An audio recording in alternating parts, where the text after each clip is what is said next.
welcome everybody to this session on how the mobility innovation, mobility revolution has impacted the built environment in our urban centers. And we have a really distinguished group of panelists who are going to help illustrate that and illuminate it for us.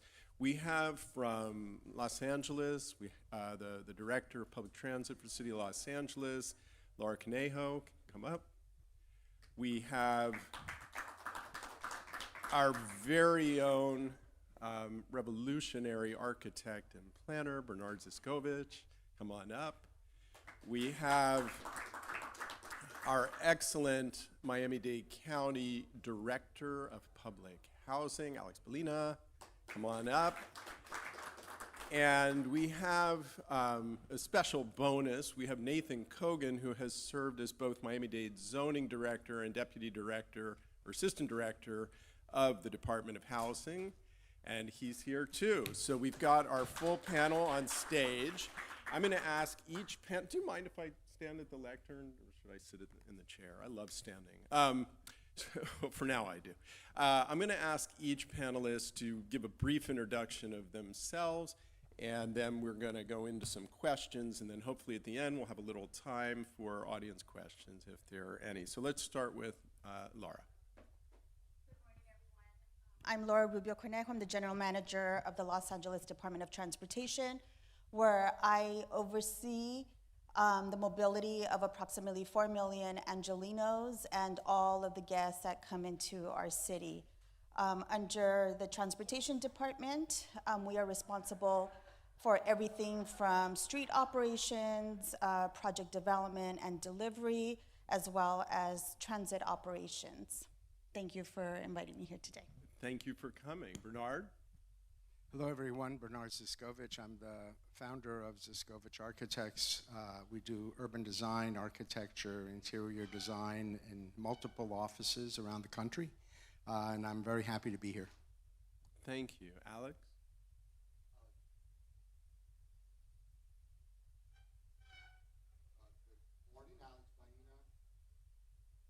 Good morning, Alex Ballina, Director of Public Housing and Community Development. Here at Public Housing and Community Development for Miami-Dade County, we're responsible for our public housing portfolio that's comprised of 93 sites, over 7,000 units. Our Section 8 program, which is comprised of 18,000 housing choice vouchers. We're responsible for all of our federal programs, CDBG, SHIP, home sale, along with all of our local programs, including surtax, which creates a mechanism of funding in a public-private partnership to get a lot of our affordable housing deals to the finish line and built. Excellent. And Nathan? Good morning. Nathan Kogan. I'm an urban planner by trade. I started my career down here in the city of Doral, which is an emerging city just west of the airport. I then spent following 10 years with Miami-Dade County as zoning director. So my expertise is on land use and zoning. That I've built that transect between transit-oriented development and zoning, especially here in Miami-Dade County, which is quite unique. Land use policies that revolve around transit-oriented development. 6 months ago, Alex asked me to come on board to focus on housing. So I've been now shifting over with a different lens and trying to facilitate redevelopment of our public housing sites and other county assets and take advantage of land use policies that really push for higher densities around transit stations. Excellent, and thank you. And I think this is a great panel to address the issues that we're talking about today and the impact of mobility innovation on the various urban design issues, including especially housing. And it's no accident that CoMotion started in Los Angeles but quickly spread to Miami. There are a lot of things that link those two urban centers in the United States. They're both 20th century cities largely that developed after the creation and invention of the automobile and developed and really grew up as the automobile took hold and became affordable to so many people. And so they're both are car cities, which is an interesting point. They both, like many cities, but especially the two biggest challenges, the two biggest urban challenges are housing and mobility. And so I think those are really interesting things that we'll explore a little bit more today. So I want to start with the first question to the entire panel. And the first question is, how have you seen changes in mobility technology or consumer behavior impact urban design decisions? And let's start with Laura. I think first and foremost, I think it's just the number of options now available to folks, whether it's, in addition to the vehicle and transit, you also have shared mobility, you have TNCs. And so, just the amount of space that it requires to be able to accommodate those, is particularly when you have curb space that is already limited, that is competing for any number of activities, never mind on-street dining or sidewalk dining. So really, I think it's just the options available. And as a public agency, as a transportation agency, the challenge is, how do you make that space available in a way that is safe and accessible for all users? And how do you communicate with the providers of all of those technologies, some of which we have no authority to regulate? And so that is one of the biggest challenges and differences that I've seen most recently.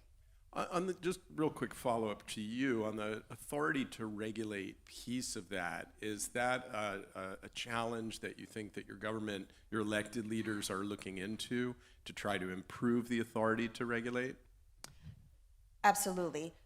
So in California, regulation of TNCs and regulation of the, I was going to say emerging, but really now here, autonomous vehicles lies at the state level, not at the local level.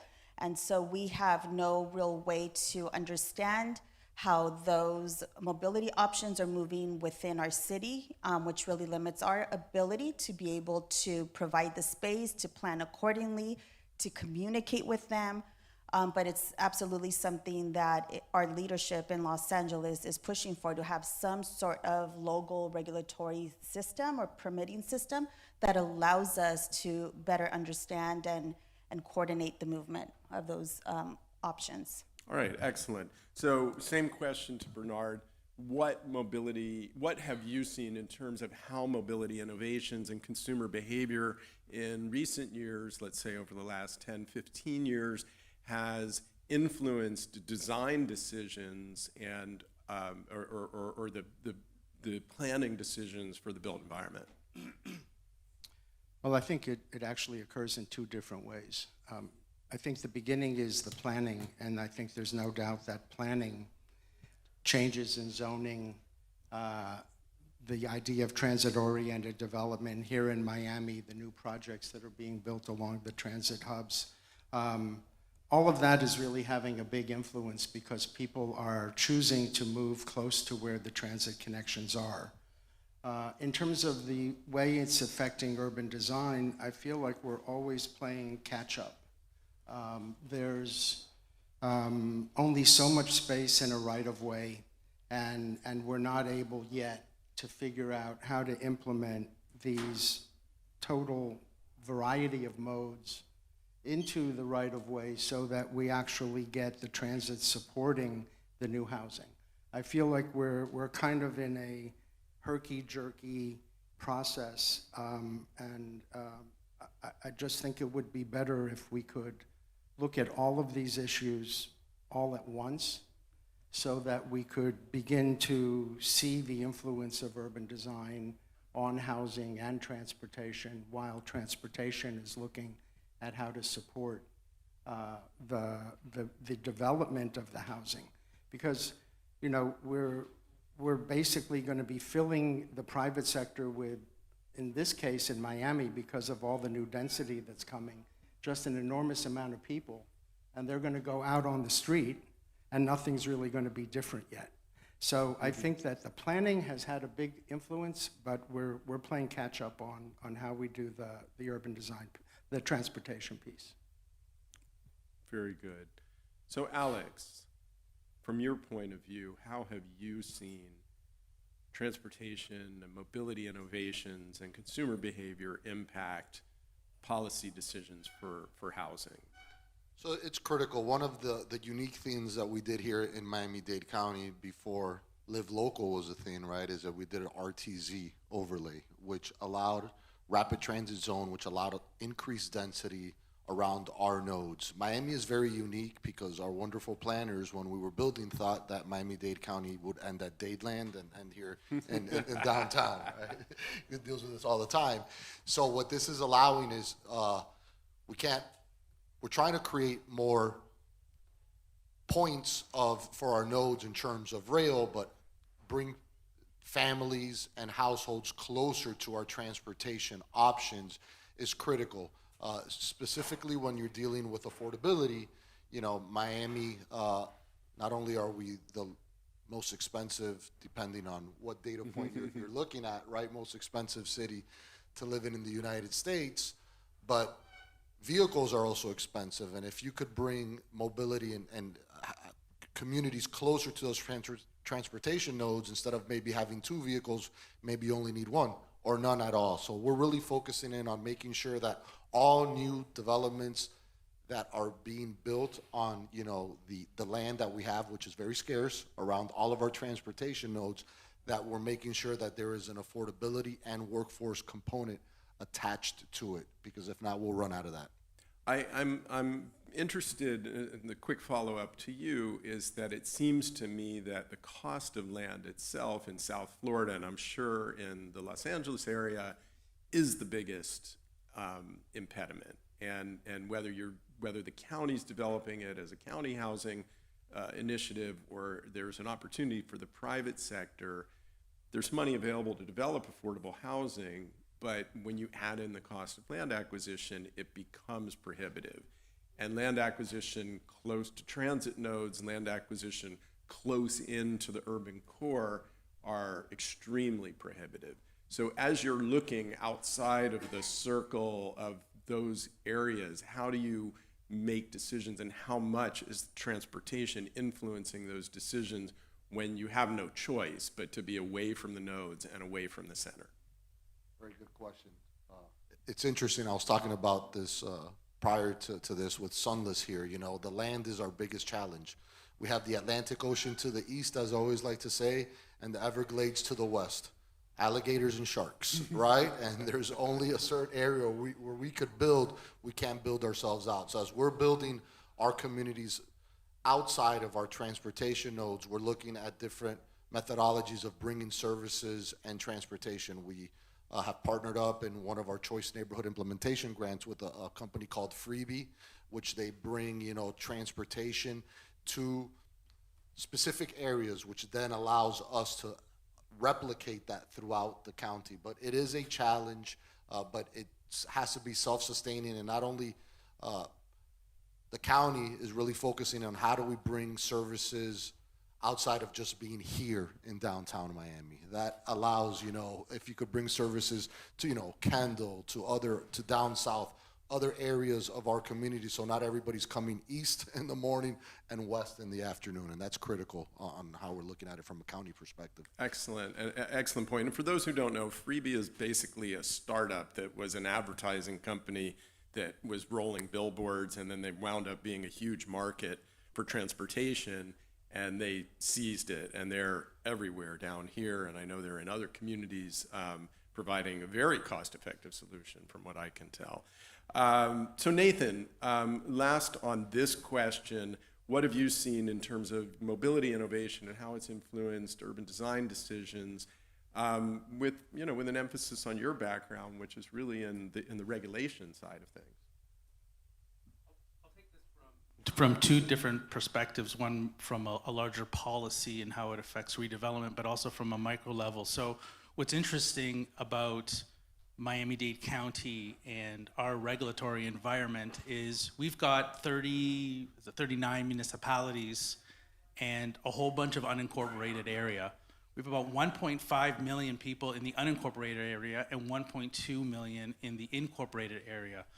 So it's very complex in developing properties and developing land because you're dealing with all these municipalities, you're dealing with an environmental agency that regulates everyone. And then whether you're in the county or outside of the county, you're looking at different zoning codes. The one thing with the rapid transit zones that we created, the original creation of these high density nodes were at the stations itself and developed on transit-owned property. So we were able to, we control that asset, we control the design 100%. So I want to echo what Bernard was saying. Yes, there's some complex issues on massing, transit movements, access control, egress on a lot of these parcels. But when we redevelop some of these public sites, we're seeing, well, we do have the ability to really delve down, and DTPW does a very good job at this, as our county transit agency. Because we own the asset, whether it's in a city or not, our zoning allows us to preempt the municipality, so we can really focus on that. The other, I think, very unique thing that we did in Miami-Dade County was the creation of what we called the Smart Corridor Rapid Transit Zone. So this was done in 2022, and this was an attempt to provide minimum densities and intensities for our 6 major transit corridors within a half-mile swath that would force the municipalities to really start thinking about density and intensity along these corridors to support transit-oriented development. And it requires by this summer for those municipalities that run along these corridors to provide a plan for minimum densities and intensities. So while we have municipalities that holistically believe in urbanization at the right place to support transit-oriented development, we do have some municipalities that are more reluctant, I'll say, to be kind to them. They're more reluctant to urbanize in these areas. So again, the county through its home rule charter and the county through its comprehensive plan does have some authority over the municipalities and has in recent years evoked some of that authority for the benefit of regional transportation. Yeah, and it's somewhat, I would say it is somewhat controversial. So that's an interesting point. I want to go back just quickly and touch on what are the other factors that you see that are influencing both, in particular, urban planning decisions in addition to mobility. Bernard, you first, because I think you see them in your clients. I try not to be too controversial, but my point is it's a NIMBYism. We live in a world of NIMBYism related to transportation. For years and years, we talked about it in terms of development and quality of life, but transportation and access and mobility are in fact quality of life. So I think that what we need is we need a more robust effort to be countywide, including the municipalities, to develop a system. Because when you go to the great cities of the world, they're not thinking about the neighborhood, they're thinking about the system. The system connects the entire county. We need to think that way in order to actually get somewhere. But as soon as there's a motion, especially here in our county, of actually beginning to accomplish something, we always have this resistance that comes usually from a smaller group of people that try to stop it, and it becomes a political hot potato, and we know what ends up happening. So I think that the biggest thing we could accomplish is to maybe make it more independent or develop leadership where we could work in the, I do a lot of urban design. I work with transportation, and we do a lot of public housing. I mean, we have our hands in a lot of stuff. But the point is that unless somebody has the ability to actually say, we are going to do this, we don't do it. And that's been the biggest frustration. There's so much great thinking, and so many decades of planning. We need to find a way to just get past the NIMBYism and get it done, and then we can actually, live up to who we think we are. So, Laura, could you chime in on that? Is this as big a problem where, I assume that Los Angeles is great and everybody's very community-oriented and nobody ever says, not in my backyard. oh yes, put that station right here, right near my single-family home district. Is that what you're seeing there? Sort of dream world of Sure. YIMBYism? Yes.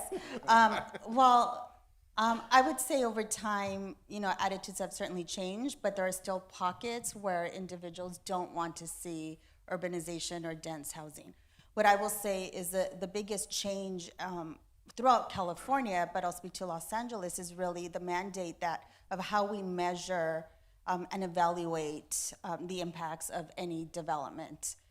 So no longer do we measure it by level of service, which really is a very car-centric way of looking at how projects might impact, at least from a transportation perspective. We now measure by vehicle miles traveled, which really gives us the opportunity to look at, again, not from a car-centric perspective, but really, does this development really contribute to a more walkable, bikeable, transit-oriented environment?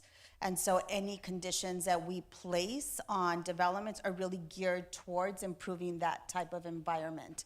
I think that is going to be a big game changer. It's a mandate from the state level. So for those communities who don't want to see it, slowly you start seeing a change. Los Angeles was one of the first adopters of VMT prior to joining Los Angeles, if I could wear kind of a different hat.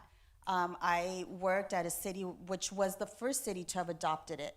And during my time there, as we were updating the metrics and the thresholds we used to measure impact, you could start to see where there was a change in development and mobility. And it takes time. It takes time after decades of car-centric planning to really start to think of mobility and impacts of development in a different way.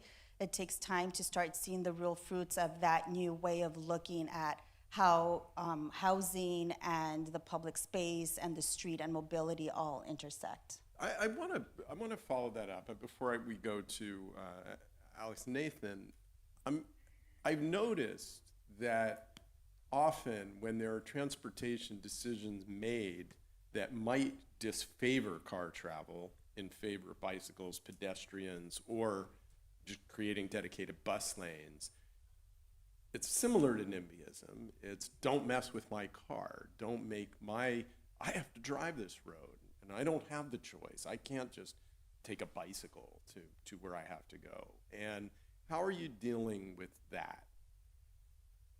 So I think I think as a public agency, it's our responsibility to make sure that we're providing the options. It's not enough to say we are eradicating parking minimums and we are now punishing you developer for designing something that's kind of more single family oriented.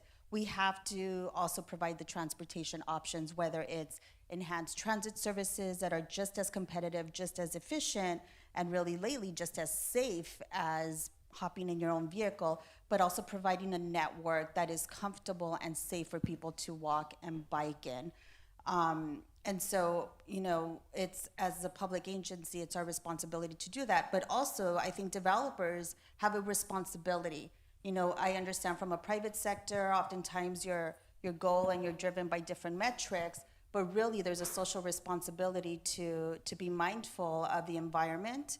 And so providing things as simple as DC fast chargers as part of your development, as providing bicycle corrals, little things that one development at a time start to change the environment. I think we all have a certain responsibility to meet that end goal.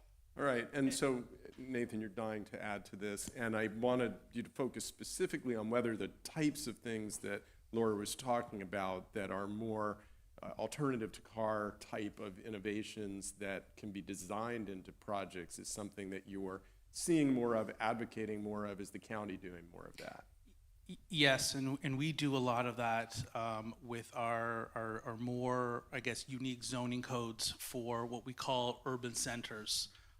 Just as we have our rapid transit zones, which are these high density nodes at our metro rail stations and some other stations, those we built in ability of mixed use. We have colonnade requirements, a very important treatment on the street level for walkability. But our urban centers, which are planned larger areas in the unincorporated area, again, this is primarily along the busway on the south.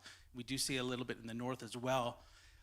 These are shredded areas. They have it's a form-based type of code. Bernard, don't get mad at me for that.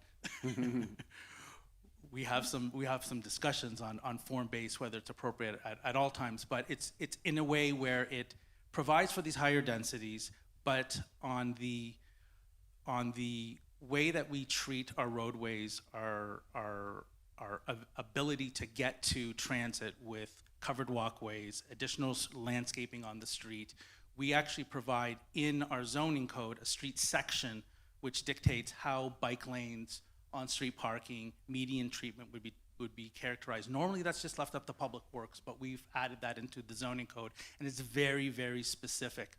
And I just want to point out, kind of going back to your last point on NIMBYism and how we could, I guess, holistically as a county or as an area really start believing in the right type of development. Our urban centers and most of our rapid transit zones are as of right development. We do go through a lengthy development and charrette process with the community. We build consensus with the stakeholders, but the guarantee is that a developer comes in, picks up a piece of property and is able to do 65 or 100 or 125 units per acre, and they have that by right. So as long as they meet our higher design standards. All right, so Alex, just the types of things that Laura was talking about in her last comment in terms of the improvements to the actual physical buildings that can encourage alternatives to cars, is that something that you're incorporating into the county developed housing or the county subsidized, the housing that you subsidize that private developers are building for you? It's interesting. So while we were having that conversation, I was looking here to my right. That's a public housing property right there.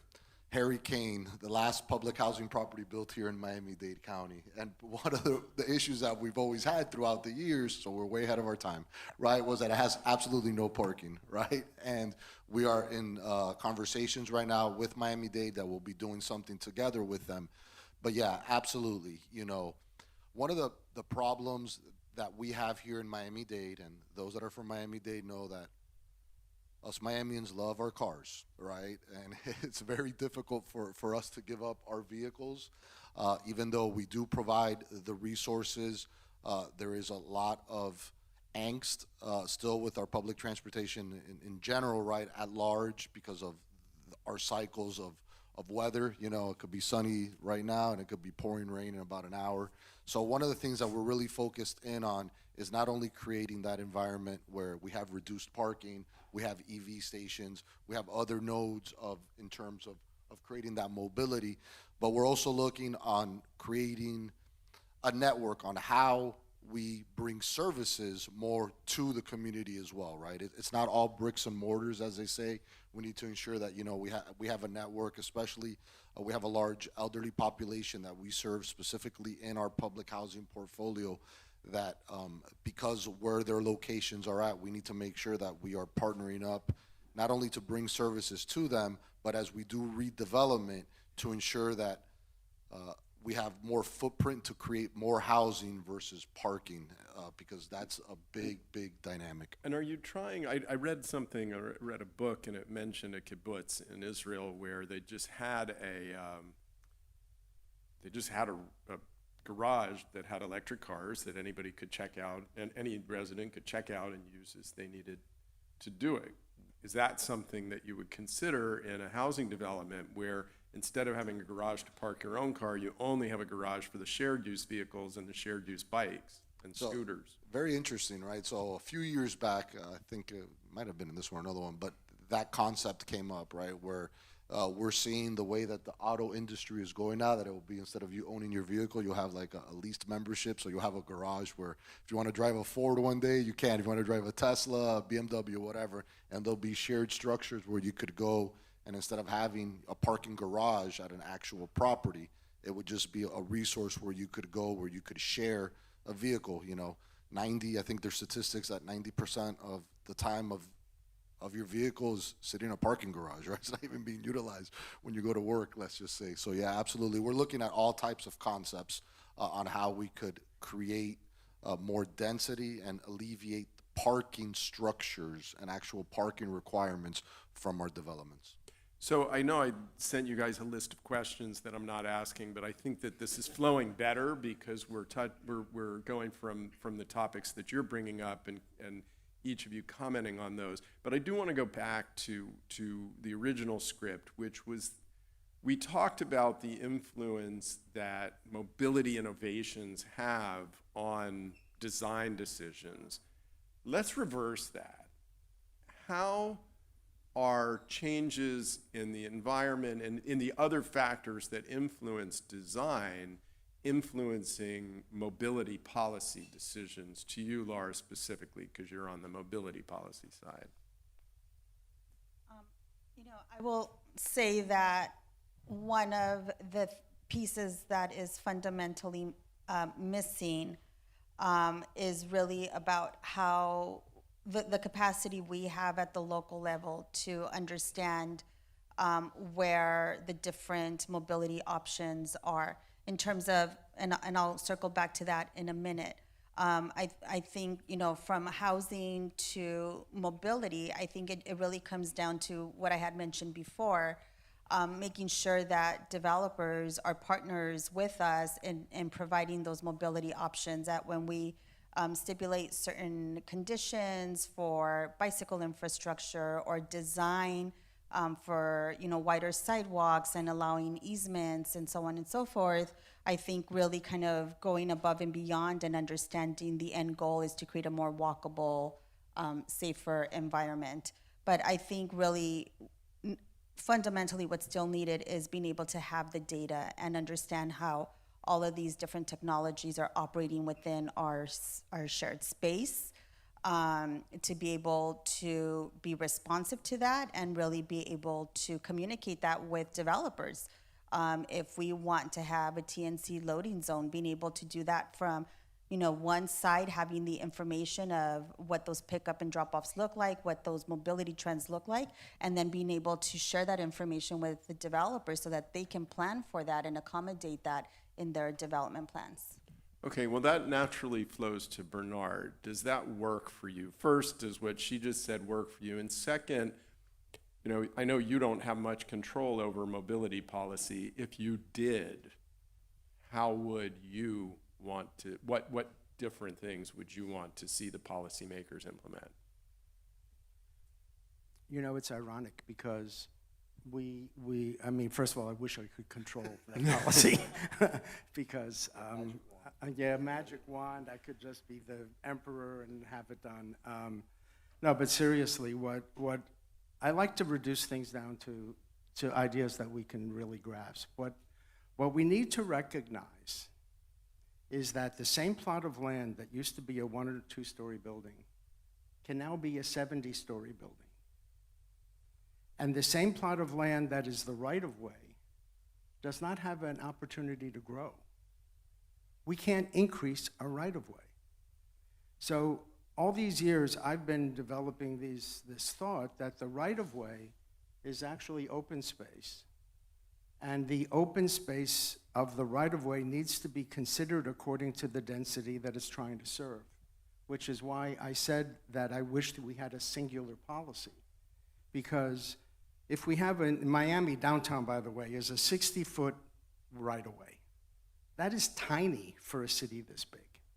And when you begin to think about 40, 50, 60-story buildings and a 5-foot sidewalk and still having cars and trying to figure out how to deal with the scooters that everybody's afraid of, and the bikes have hardly any space, we need to begin to think that if we think about increasing density in order to provide more housing, which is really important, we need to understand how do we increase the right-of-way capacity.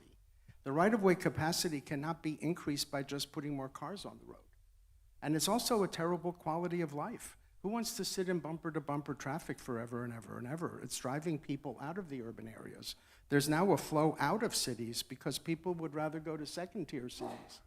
So my take on it is we need to approach transportation in the same way that a developer would approach private development, and that we need to think about enforcing how we create incentives and the reality of increased capacity and better quality of life on the actual development of the right-of-way.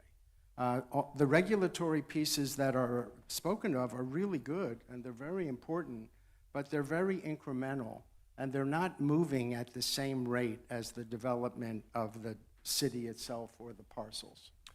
And that's what's concerning me. We're playing catch-up, and we're just going to have more and more density and more people in these buildings, and then what are we going to do with them when they hit the street? So Alex, if you're running the housing department and the transportation department, how do you improve decision-making on both sides? Right. So we work very closely together. There's not a silver bullet to this, but we got to think holistically on how we're utilizing our resources, but they go hand in hand. Part of the issues that we're facing today, we're inheriting from public policy decisions that were done decades ago. So now it's our time to try to alleviate those, but it's utilizing all the resources that we have from not only like a zoning perspective, but as Bernard was saying, we have to think differently. We focus in on trying to do the same things over and over, but we are unique, so we need to understand that, and we got to utilize what we have here with our current infrastructure, with our current capacity to try to alleviate that. And if I had my magic wand, right, we would have more extensions here, going west, having more, as I mentioned earlier, trying to break down our county in different sectors so that, again, not everybody has to come east and not everybody has to go west, and just trying to create more, I don't want to say walkable, but more pedestrian-friendly ways of getting in and around not only the urban core, but a lot of areas in Miami-Dade County as a whole. All right, and Nathan, you had the opportunity to advise on policy decisions, on land use policy decisions. What would you advise on transportation policy decisions that you didn't get done during your time as zoning director? That's a really tough one, because I don't know if it's just transportation policy. I don't know if transportation policy leads land use decisions or land use decisions leads transportation. It's a chicken and the egg, and tend to go back and forth. That's why we're having this session. It's a tough question. What I could say is, from a county perspective, 80% of our land uses are low density residential. We're 6 units per acre. That's 80% of the land availability that's been developed. It's extremely low. So of course we don't have transportation. We don't have the transportation solutions because we're not going to get the funding grants from DOT because we can't demonstrate we have the density. So the transportation planners want to show us the density. I think we've done a good job in the last 15 to 20 years to pursue transit-oriented development, these rapid transit zones, urban development nodes, but it's not enough.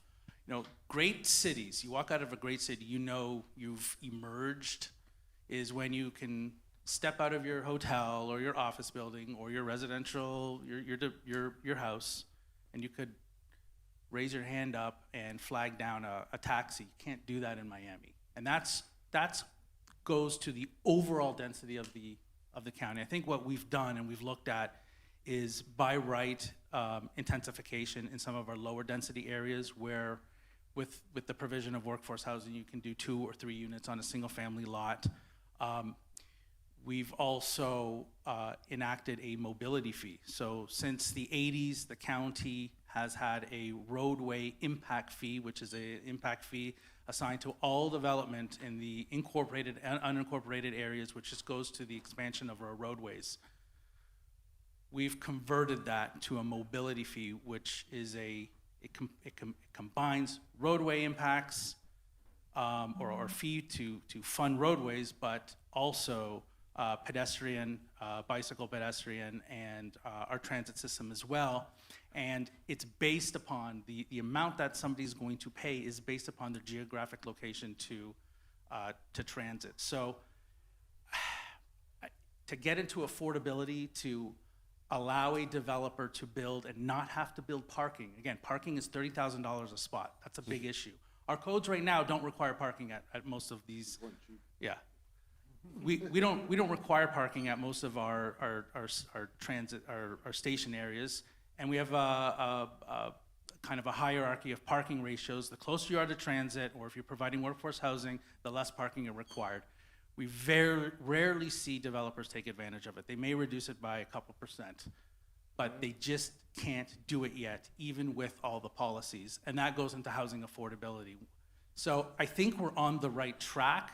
I think we need to continue with, I guess if the transportation policy is to secure, again, federal funding and to build it before the density's there. The policies are there, it's field of dreams. Build it and they will come. Yeah, that's true.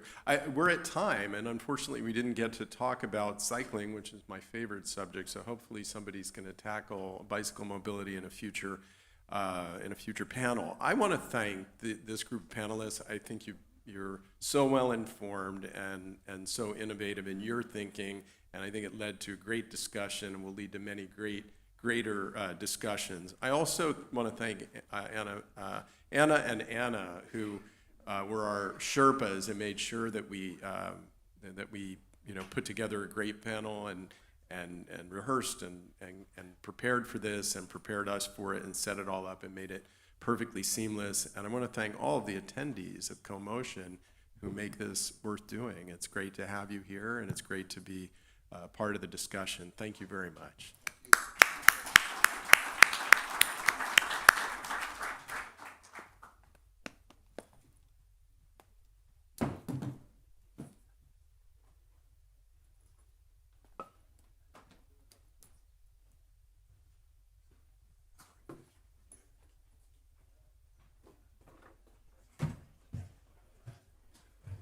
Hello. Hey. Please take your seats. Thank you so much. Great discussion, Mitch. Thank you for moderating that, your fellow panelists. One of the things that we're really most excited and most proud about at CoMotion over the years is kind of lifting the curtain on new technologies, on new mobility technologies that we think will really be transformational. A couple of years ago now, Billy Thalheimer, the founder and the co-founder and CEO of REGENT, came here to Miami to talk about sea gliders and electric sea gliders, and it's been an amazing journey since then, Billy. I mean, you guys have gone from strength to strength, raising significant amounts of capital. Cutting deals in across the country, in Asia, in the Middle East. You were just in Abu Dhabi, I noticed, while I was in Saudi Arabia. So it's an amazing story, and it is a transformational technology, in my view, that will revolutionize how we get around in coastal areas. So with that, Billy, welcome again to CoMotion. And congratulations on your deal. Thank you. This is the best place to do deals at CoMotion. Hello. Awesome. All right. Hey, everyone. I'm Billy Thalheimer, co-founder and CEO at REGENT. Have some really cool stuff to show you today. So I sort of want to start where we've been. For those of you who haven't heard of sea gliders, get out from under the rock you are living under. No, we've been here for around 3.5 years now. So sea gliders are all electric flying boats, technically hydrofoiling wing and ground effect vehicles, but there's a lot of jargon in that. So we build this. They're hybrids of boats and planes, 100% battery powered for dock-to-dock over water coastal transportation on regional routes. We're targeting routes between 50 and 500 miles to provide basically the convenience of a ferry with the speed of an aircraft, all with zero emissions and half the cost of airplanes. This is not science fiction. We're building these for real. You're seeing behind us over a year of testing of our quarter scale prototype, and where REGENT is now moving is to our full scale prototype. So this thing is 65-foot wingspan, 15,000 pounds. It'll carry 12 passengers, and we're expecting to get these to production by mid-decade here. So why is Miami a good place to do deals if you're a sea glider manufacturer? Well, it turns out we have an awesome history here of flying boats in Miami. For those of you familiar, Miami City Hall used to be the base of all flying boat, all seaplane operations in the entire country. So you had your Catalinas and your Albatrosses and your Gooses, and I could keep going. But basically, where better for coastal transportation and regional transportation than Miami when you think about the coastline and the island communities around here? The problem and why Regent is here today building sea gliders is that really this technology has not advanced in 100 years. We have these coastlines, and Miami is just one of many. There's actually 40% of the world that lives in coastal populations, and all of them have all of this abundant coastal infrastructure, and no one moves on it today. And when you zoom out, regional transportation in general, you're sitting in the airport longer than you're in the airplane. You're stuck in traffic no matter when you leave.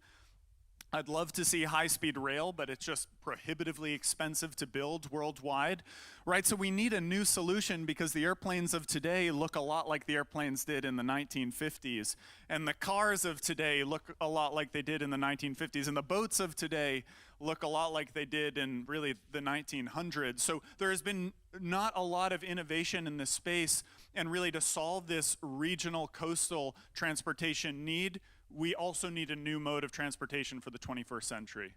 And so that's what Regent builds. We build sea gliders, which, like I said, very technical name behind them, but essentially they combine the best of boats and planes. They offer the high speed, the comfortable ride quality of an airplane with the streamlined passenger security and some advantages going through maritime certification of a boat. So airplane plus boat equals sea glider. Also batteries. We'll get to that. So how do sea gliders work? Like this seems like sort of a complicated product here. This isn't just an electric aircraft. Well, we all started with the business case. When I travel somewhere, I don't want to pay much to have a ticket. So we started with electrification because you take very complicated jet aircraft and you can simplify them down by saying we just have motors and batteries and that's it.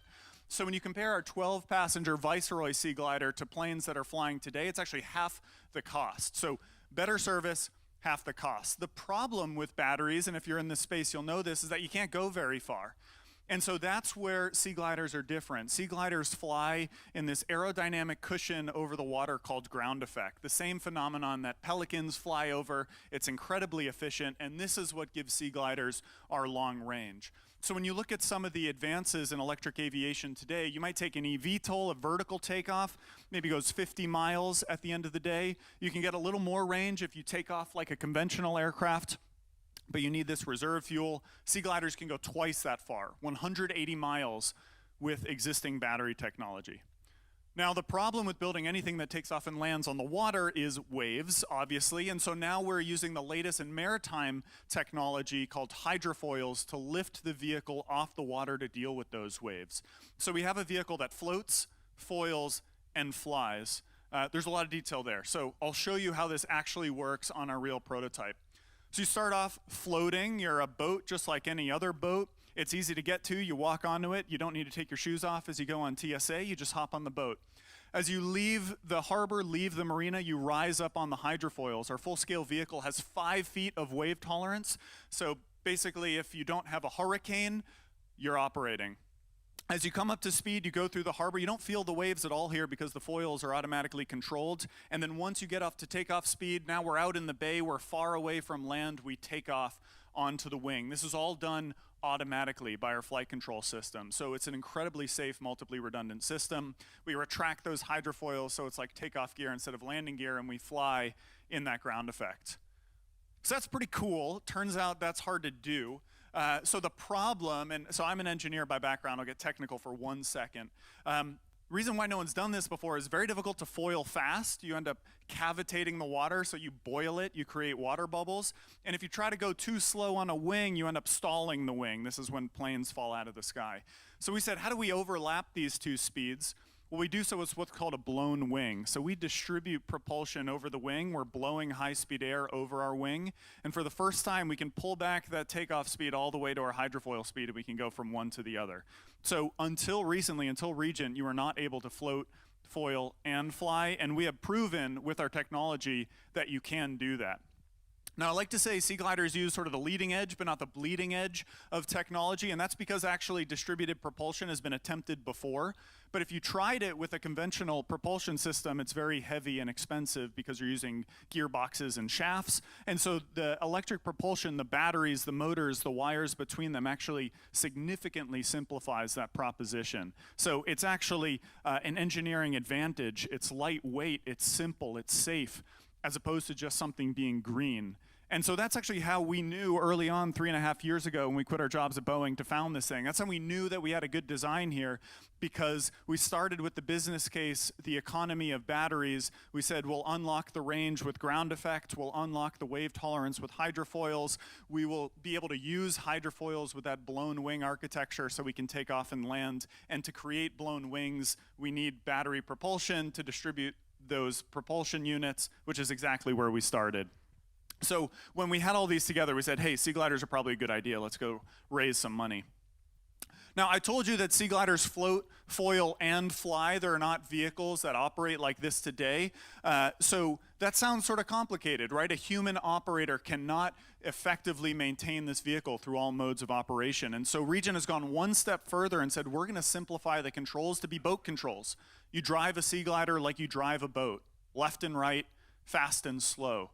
You are flying in the maritime domain, but you're so close to the water that it's essentially two-dimensional. You go left, right, fast, slow. You just happen to be 20 to 30 feet in the air. And so we're testing these systems today. Obviously, in order to go at 180 miles an hour in the maritime environment, we need very tuned sensor systems, radar systems, and we've tested all of those today.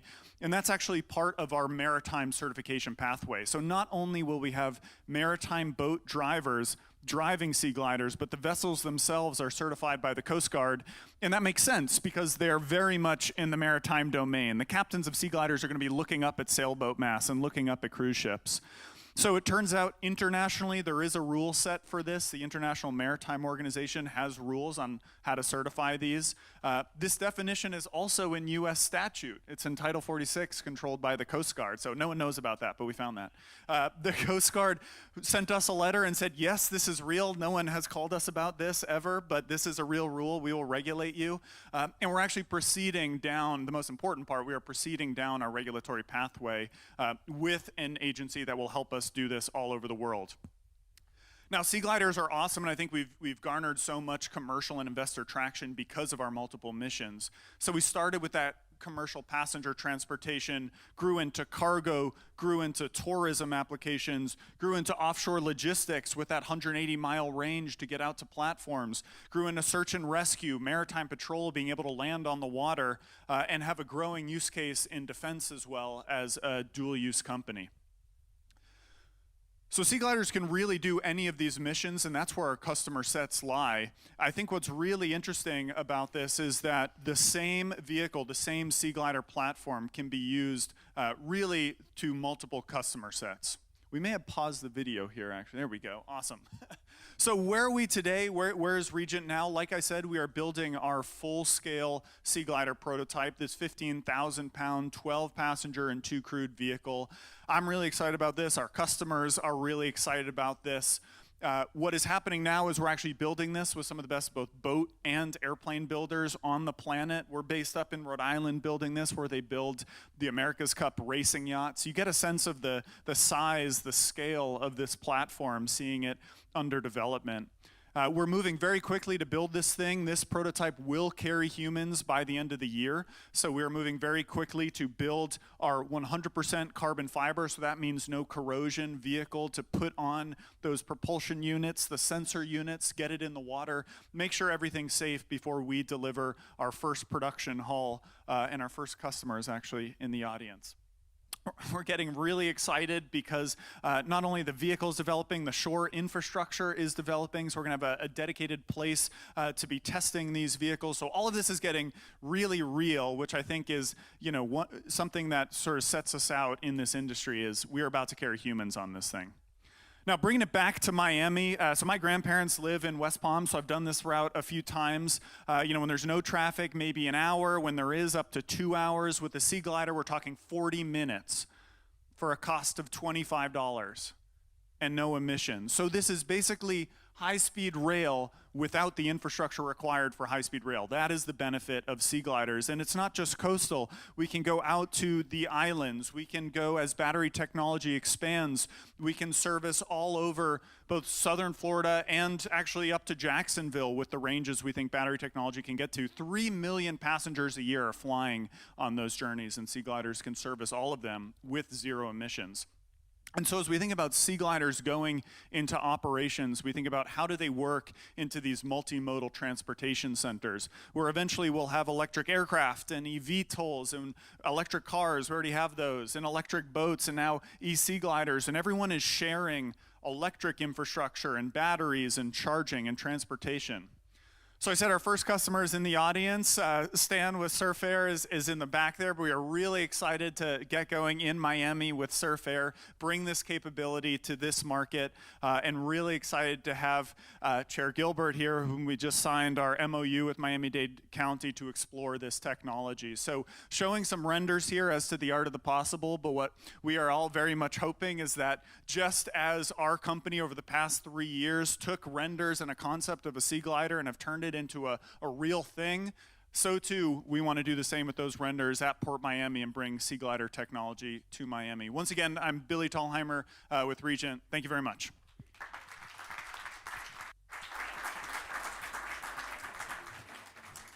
Okay, great. So thank you so much, Billy. And we're actually going to invite him back on stage now for our next panel, which he'll be joining, which is going to be moderated by our friend Saif Ishut from Lab 22C. And so we'll invite him on stage for All Together Now. Oops, here we go. Sorry, next one. Multimodal maritime and air mobility. Thanks so much. Thanks so much, Billy. So that was a riveting presentation by Billy, and I think sets us up for the conversation we're about to have with an esteemed lineup. So I'd like to invite up on the stage now, without further ado, the Honorable Chairman Oliver Gilbert, Chair of the Miami-Dade County Board of Commissioners. Chair Gilbert. We'd also like to invite onto the stage Madam President Madeline Pumariega, the president of our Miami-Dade College. I don't think I could do what the chairman did up there, you know? And we'd also love to invite up onto the stage Stan Little of Surf Air. Let's give it up for Stan.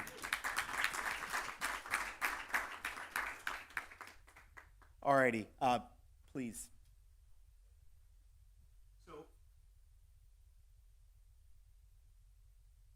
I don't know about this crowd, but Billy definitely got us all fired up from his keynote presentation and set us up for the conversation we're about to have, which is really about the framing around All Together Now. And who better, Billy, than partners in impact like the ones that are up on the stage, the Honorable Chairman Gilbert, President Madeline Pumariega, and Stan, to continue this conversation, because what you outlined is that our region has essentially become an extraordinary sandbox, or since we're talking about water, splash pool, if you will, for innovation. And so we're going to dive right in, because we've already gotten context on what you've built and how it's linked both to the legacy of this region and also to the future. And so I'm going to go ahead and start with just where we need to begin, which is really around what you and your team have created at Regent is at the cutting edge of electric sea glider technology. And I'd love for you to dig a little bit deeper than what you did in your keynote presentation about how Regent's innovations are shaping the future of maritime and air mobility, specifically as it correlates to our region here in South Florida, and the importance of how you view collaboration as part of that it's not just an engineered solution, but it's also about the civic and strategic partnership fabric. Jump right in. Thank you. Absolutely. Well, definitely an honor to be on stage with this group, and I think the buy-in of all these partners is going to be critical. We think about how sea gliders sort of fit into maritime mobility. You know, as I sort of alluded to in the keynote, there has not been a lot of innovation in this space. and the market is rife with opportunity. And when you think about where could this affect the country, maybe in the world, Miami obviously stands out on that list because people are doing it today. People are flying, people are driving, but Miami is a coastal community. Southern Florida is a coastal community. And so when you think about sort of the overlap between a market need and then government leaders who are signed up and ready to support, and then the buy-in of community members and operator members and educational leaders, Miami's the place to do this. So we're really excited to be here, and not sea gliders specifically, but just all new modes of mobility I think are gonna have a really bright future here as we bring it towards that coastal use case.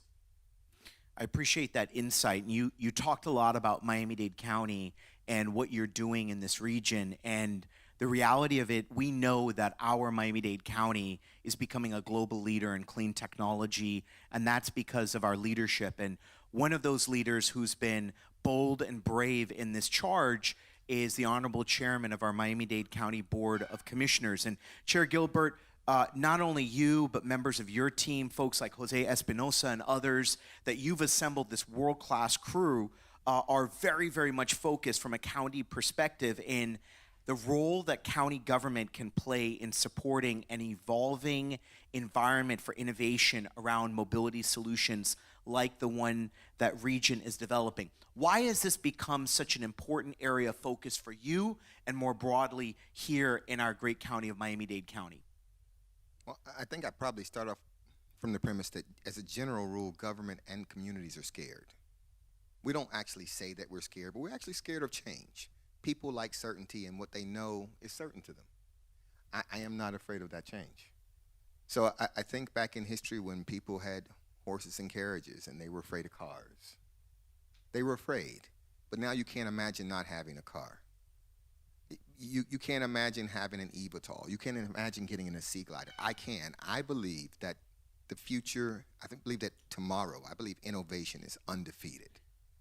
If we develop the technology to do something, we're going to do it. And because we're going to do it, it's incumbent on us in government to actually start the conversation and create the atmosphere that allows private actors to actually do it and do it well and do it efficiently and do it safely. Don't force the natural competition between government regulators and private innovators, because you still get growth, but you don't get it as robustly. And so if you actually start the conversations, if you actually, hey, you know what, we're going to have sea gliders. How do we actually have an industry? How do we work? How do we work together? How is this going to look? And this is saying that we can have sea gliders and we can have eVTOLs and we can have rapid transit, because the future is not singular. The future is plural. The future is going to require all of those things. But the very first step is that we can't be afraid. We can't be afraid as a community. We cannot be afraid as a government. And we have to acknowledge that tomorrow is undefeated. That technology is undefeated, that innovation is undefeated, and how we actually embrace it allows us to be bystanders to history or architects. And I just choose to be an architect. Let's give it up for that. That was like my third shot at cafecito right there. That definitely got me. If I was not on it, but Chair Gilbert, I want to double click with you on something that you said, which is this idea of being an architect, and then it blends right into President Pomariega. You don't just talk the talk. You actually led the creation of a working group here at the county, because sometimes people dream and then they don't actually put into work. Chair Gilbert and I went to law school together, so I know he's one of those guys who's checked the homework. Can you explain a little bit about that work that you played a critical role in creating, so that there was the county template by which innovators like Billy, and really many of the innovators that are in this room, can see Miami-Dade County as an innovation sandbox? Look, it was people like you and Gazatua who came and talked to me about stuff like this. I didn't wake up knowing about sea gliders. It wasn't magic or something. But I have an interest in things beyond the four corners of my knowledge. And I'm willing to talk to people and understand what the limits of my intelligence is, and I'm willing to actually learn from people. And those answers, the working groups, were always going to be premised on the idea that we don't necessarily have the answers in County Hall. it's not just going to be our regulators. We need to have these conversations with people in the industry, people in the community. We need to have the conversations. It's easier to have the conversation when you're creating something, when you're creating the framework, than to create a whole framework that don't work for a whole industry. That don't make sense. So let's just not do it that way. And the reason I know it doesn't make sense is because we've done it that way previously. That's the other core belief that we actually have to understand. Understand that we've messed up stuff before. And so and messing up, listen, I'm going to make a bunch of mistakes before I get something right. But what's important about the mistakes that you make is that you don't make them again. Just don't make them again. So we know how regulations have gone wrong and the designing regulatory frameworks have gone wrong. Let's just not do that this time. Let's just try something else. Will this work perfectly? I don't know whether it'll work perfectly. As long as we don't make the same mistakes. Not making the same mistakes are important to me. And that's going to be something that transcends generally my policy making in governance throughout. Listen, if we know that this doesn't work, if we know that we need to have rapid mass transit and we need to deal density, okay, then why aren't we permitting it? Don't make the same mistake. If we know we need to empower people through education, why aren't we creating those pathways? Don't make the same mistake. Just don't make the same mistakes. If we continue to perfect ourselves, in the same way to continue to perfect this country, we can continuously get better. But it starts with an acknowledgement that we've messed up in the past and that we don't have to do that again. On that theme of getting better, there's no doubt that here in our Miami-Dade County, one of the catalytic elements of powering the people power is Miami-Dade College, which is America's largest college. And in that environment, we're so fortunate to have a leader like President Pumariega who has embraced in every single way innovation, but specifically calibrated around the value proposition for what the future of work can look like for the students and stakeholders of Miami-Dade College. President Pumariega, education and workforce development are critical for supporting emerging technologies. I'd love for you to share some insights on the work that you, your faculty, your world-class administration are doing here to prepare the next generation for careers in spaces like innovative mobility sectors, but quite frankly, more broadly in frontier technologies, and share about what that formula has been like around some of the partnerships that you have engendered here at our Miami-Dade College. Thanks, Saif. This on? Think so. There we go. Green light always means on. I think you're seeing it, right? Right next door in our AI center, cybersecurity, I mentioned this morning. Students work on investing funds in our student managed investment fund on Bloomberg terminals. I think this is the way you build capacity and partnerships. You think about our Tesla partnership where we're creating automotive technicians out in our West Campus. It wasn't enough just to do it with Tesla.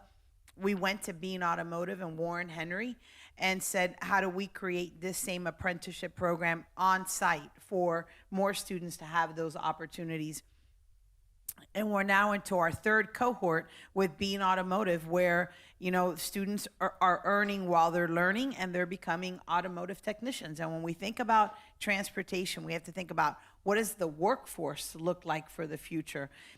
At the same time that we have a CDL program, making sure that we've got more bus drivers and capacity building there so we don't see a shortage, the same way that we're building capacity around our teacher pipeline and then our tech ecosystem. I think for us, it's how do you make sure that you're preparing students for jobs that don't exist today? What are the skill sets that let you have foundational skills that you end up future-proofing your career? Because it really doesn't matter if you end up in transportation or you end up in healthcare. And artificial intelligence is one of those. Like, I think my best advice to colleges who call all the time and say, how'd you build your AI program? Well, we didn't lead it out of the technology department. We led it out of a cross-disciplinary approach, knowing that if you're going to be in healthcare, you're going to be utilizing AI skills. If you're going to be a teacher, the future classroom has AI built in it. How do we then make sure that students who leave any discipline at Miami-Dade College have the digital skills that they're going to need to leverage in the work environment. And then we build it really with partners like everyone in this room, whether it's county or private sector. How then do we build not a curriculum for ourselves, but a curriculum that aligns to what the workplace and the future of work looks like? You know, I think an example of work, you know, that Antonio Delgado's led is the Tech Coalition Group.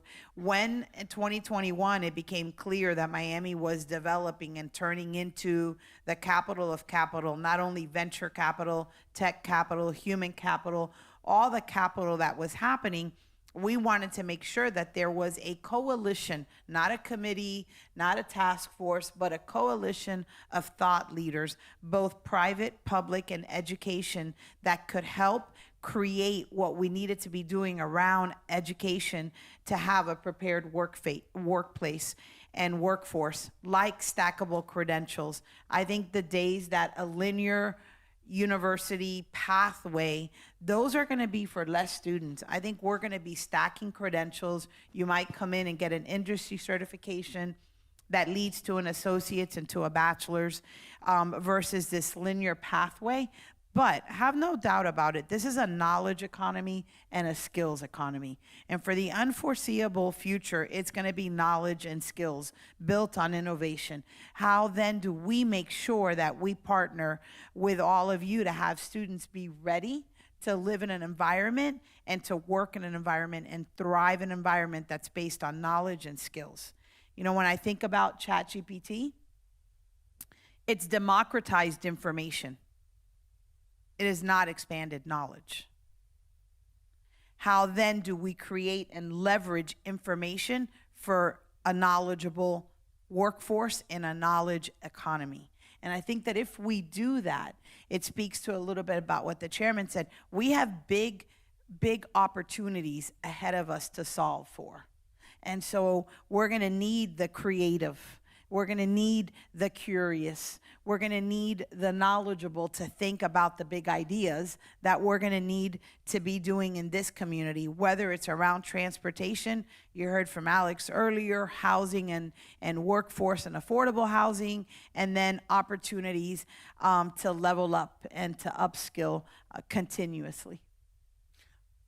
Let's give it up for President Pumariega, because I also want to say something. John Rossant, who's the founder of CoMotion and the grand convener of why we're here. John, I'm sure you travel all over the world. Have you ever heard the president of a college speak in a way where they embrace their role, not just president of a college, but really chief human potential officer for an entire region? And I think that's the reason why we're seeing innovators like Billy and Regent, and then county leadership like that of Chair Gilbert, saying that we can do this. We can break out of the mold of where in parts of America we're not on the cutting edge of innovation because we've got a regulatory framework that doesn't work, or we're not investing in human potential. And Stan, you're a big part of that with what you're doing at Surf Air. And you know, we're unbelievably excited when Billy and Adam, I have to shout out Adam, part of the Regent team and Regent's investment 2.5 years ago when they were looking at South Florida.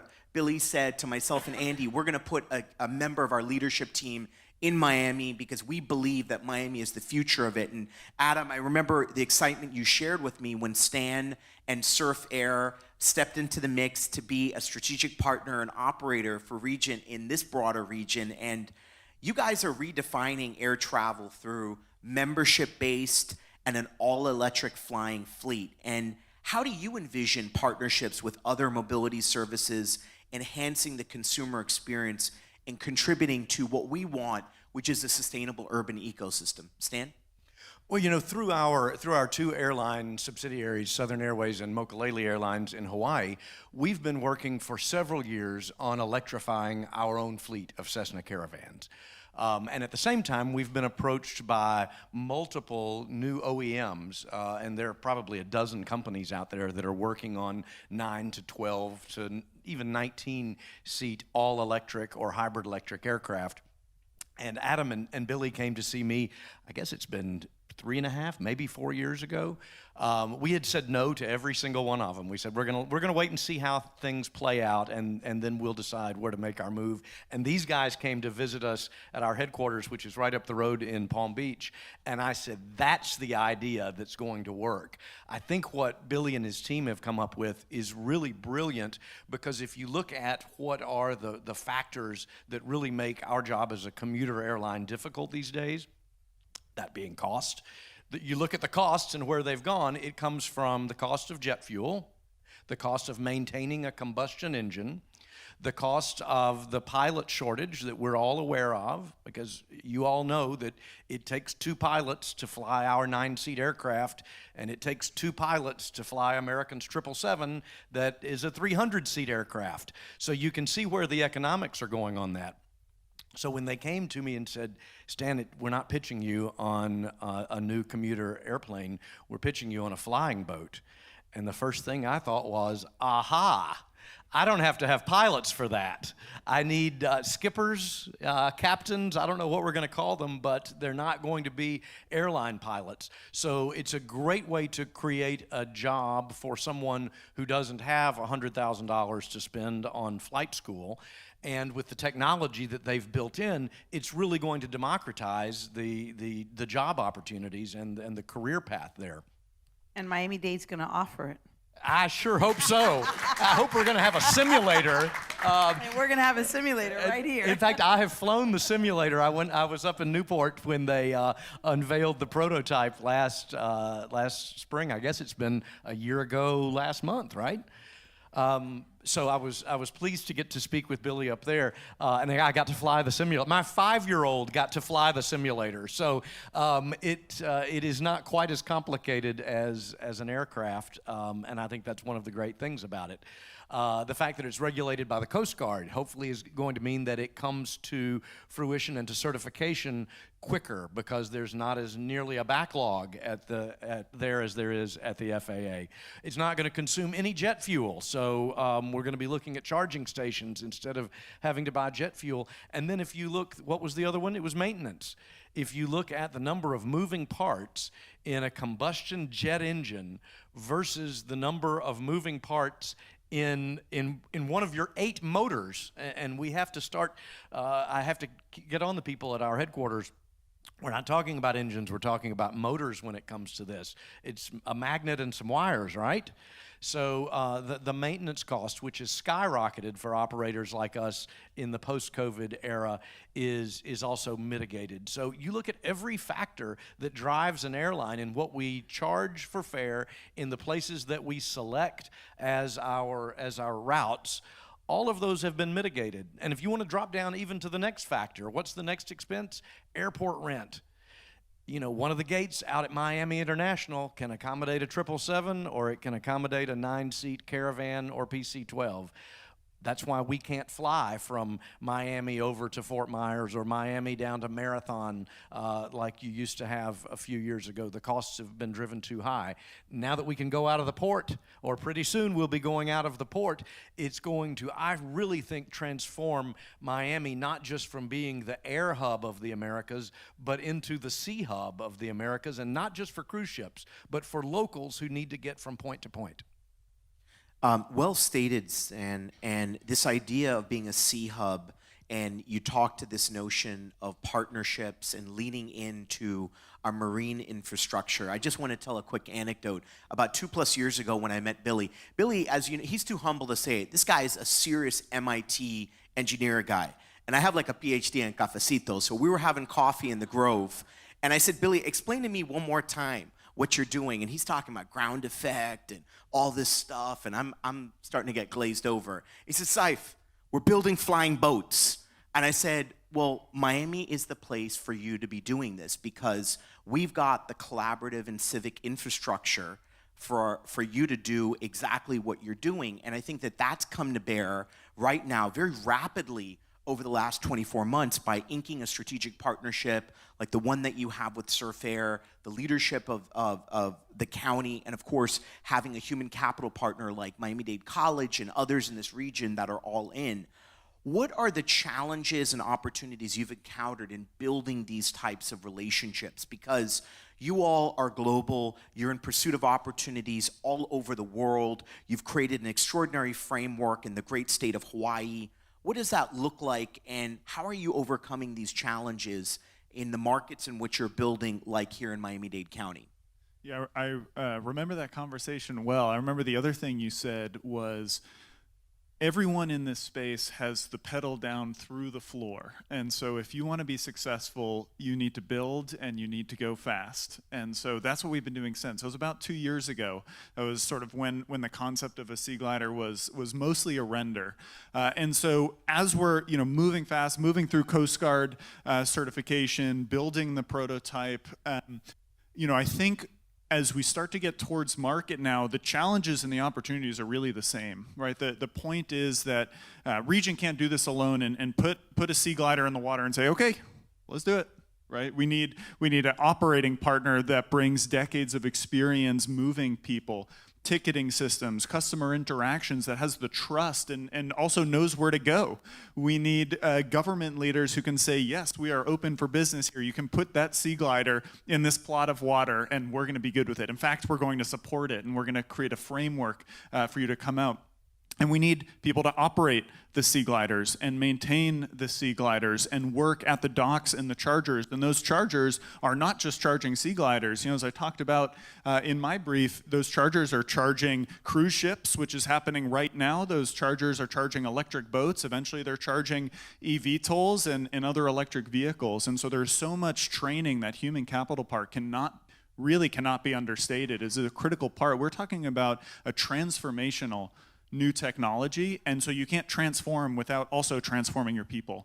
And so that's critical too. So that is the opportunity, that we have so many different parts, and as you mentioned, we're doing this in Hawaii with the Hawaii Sea Glider Initiative, and very excited to be working with partners that we have on stage and others in greater Miami-Dade on something very similar here. But it takes all parts. It takes Regent as a technology provider, but also other technology providers. It takes operators, government, infrastructure, utilities for that electricity, training partners, community partners, environments, because now we're putting new technologies into the environment. It takes everyone working together, and that's hard. For anyone that has planned a party and tried to get more than 3 people to attend, that is hard. And so we're trying to do this on the scale of tens of thousands of people. We want to take 3 million people around Florida alone. And so that is a significant challenge, but with the right people, that is also a massive opportunity. And that is something that when you have the buy-in across the board and it works, it becomes too big to fail. And then you say, now this is a key part of our ecosystem and people are moving around faster, cheaper, greener than they were before. And that just then paves the way for even the next generation of innovation. We are thinking at Regent every day, working hard to get sea gliders in the water. And then we're even thinking, well, what comes after sea gliders? We're going to build them bigger and longer range and cheaper. So I would say the challenges and the opportunity are actually the same. It's this multi-stakeholder coalition that enables success. In speaking about coalitions, and Chair Gilbert, you mentioned my friend and brother, Andy Gazatua. As you were establishing a footprint here, Billy, Andy said, we have to make sure that local government is engaged, that this has to be a thoughtful process, that innovative technologies oftentimes jump ahead of operative frameworks and informing government to have the best amount of data to make informed decisions on the behalf of stakeholders. And that's something that's really driven so much of this formula of innovation in our region. And Chair Gilbert, I'd love for you to touch upon the work that you play as chair of our county commission and balancing both what is great for our citizenry and then also making sure that you are supporting an active and bold innovation environment, and how you see that your leadership role, because you're willing to make the tough calls in driving ultimately what's in the best interest of the residents of this county. How do you balance and straddle that within the collaborative mix? I wake up in my bed. That's just about it. I just wake up. It's one of these things where people are really afraid to be criticized sometimes. And so I assume that people are going to disagree with me and get mad at me. I was the mayor of Miami Gardens. I said I was going to bring density to Miami Gardens. They said we're going to vote you out. I said I'm going to bring density to Miami Gardens. Anyway, I did. They didn't vote me out.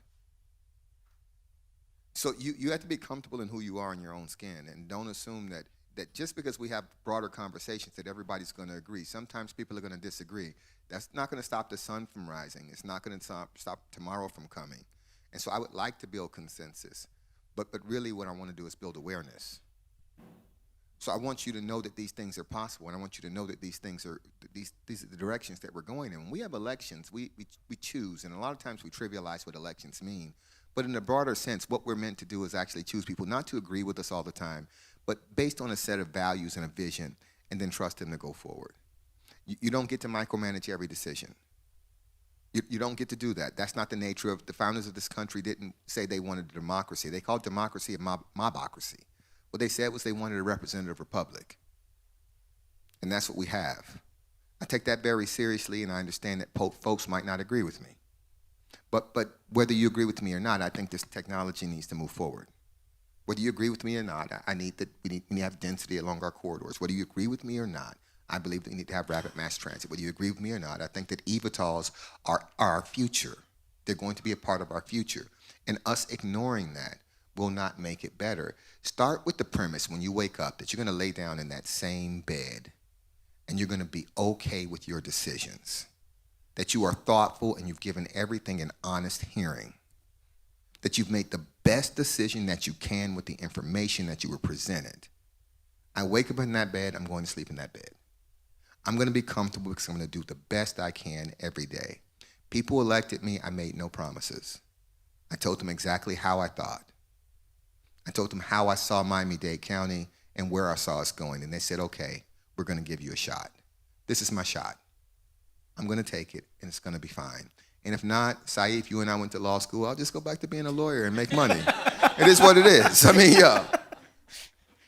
But you got to be comfortable in that. Be comfortable in your skin, and expect it to be uncomfortable. Like, so the president, she runs an extraordinary institution, and there are things that she does and that changes things, and people are going to be uncomfortable with change.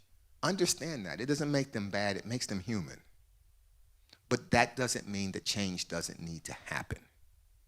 Be comfortable in the decision that you've been a good person, that you've been fair, and that you gave everything an honest hearing, and then just move forward with the understanding not everybody's going to be happy all the time. The greatest good for the greatest number, utilitarian. Let's go. I'm into that. That was like a master class right there. That was really, really well said, Chair Gilbert. And you touched upon something that I know is part of the waking passion of President Pumariega and her team. Let me give a double shout out to Antonio Delgado, who's the VP of Technology Partnerships at Miami-Dade College. And he's usually on that front end of when President Pumariega says there's a bold innovator with a crazy idea, figure it out. Antonio and his extraordinary team, Pedro and Michael Manino and so many others, Alejandro, those are the folks who are making it happen.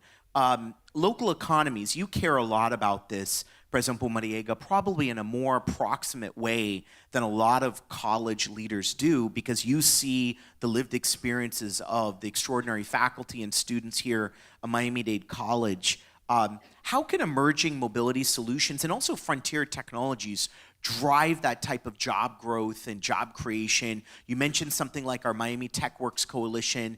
The president is too humble to mention she led a process in getting $10 million of federal money from the Department of Commerce, from the Good Jobs Challenge, to activate closing that technology gap here in South Florida. Local economies, how do you see innovators like Billy and this broader innovative sandbox that Chair Gilbert is building? How do you see this all panning out for your stewardship and leadership role of Miami-Dade College in our region? I love that. I want to double click on what the chair said. I say sometimes to our leadership team, there's 10% of people, doesn't matter what in God's name we do, just don't like us. Don't like anything we ever do, just aren't happy. Aren't you glad you're not married to one of them? And then there's 10% that won't even stop us from going into a canal. They love us so much, they just cheer us on. Everything we ever do is great.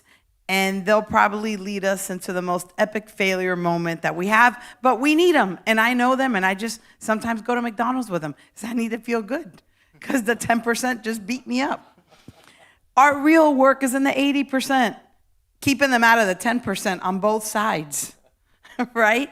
And it's about, and that's true about innovation and all of it, right? Like 10% of ideas are going to be crazy. The other 10 are going to be extreme, but you got to create an ecosystem that allows for the vibration of all of this innovation. And I would say that Miami is that city, that county, and that region, because we're built on small businesses and we're built on dreamers. When I think about Miami-Dade County, you know, more than 80% of the businesses that we work with every day employ less than 50 people. And when you sit and you look and you hear the story, it's somebody who had a dream. And they went, I'm going to go do it. And they took a company from paving a road to building port infrastructure. Or they took, you know, making croquetas into, you know, now having a company, a restaurant ecosystem and business. They took an idea and then capitalized on it and built it. And I think that that is what does make this region special and makes Miami-Dade County so special. I think as the communities college for us is how do we build on that capacity? There's, you know, of 125,000 students at Miami-Dade College, 60% are first in their families to go to college.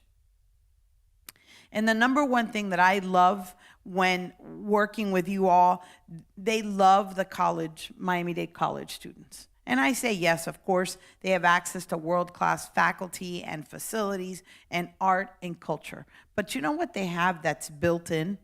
Persistence, resilience, and grit. So when they come to work at any one of your companies, it's probably not their first job. It's probably their 10th job. And they understood the balance work with life. But we've got to still build the capacity of opportunity. And how we have to do it is, you know, the different on-ramps for students. It is building the partnerships like we did, and the mayor mentioned it earlier, and we did it with the county commission. We said, how do we build future-ready pathways for students? And, you know, one of the things that I think drives me a lot is I think about what could happen tomorrow that would wipe Miami-Dade College out. And I think that when you think that way, you're always building on ideas. You're always trying to drive ideas, because the reality is that ed tech, along with the innovations, and I think sometimes the airlines and other governmental agencies believe they could never fail, believe they could never exist.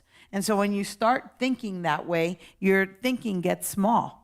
But when you start building capacity and creativity and innovation, then the ideas are endless, right? And you're like, why not?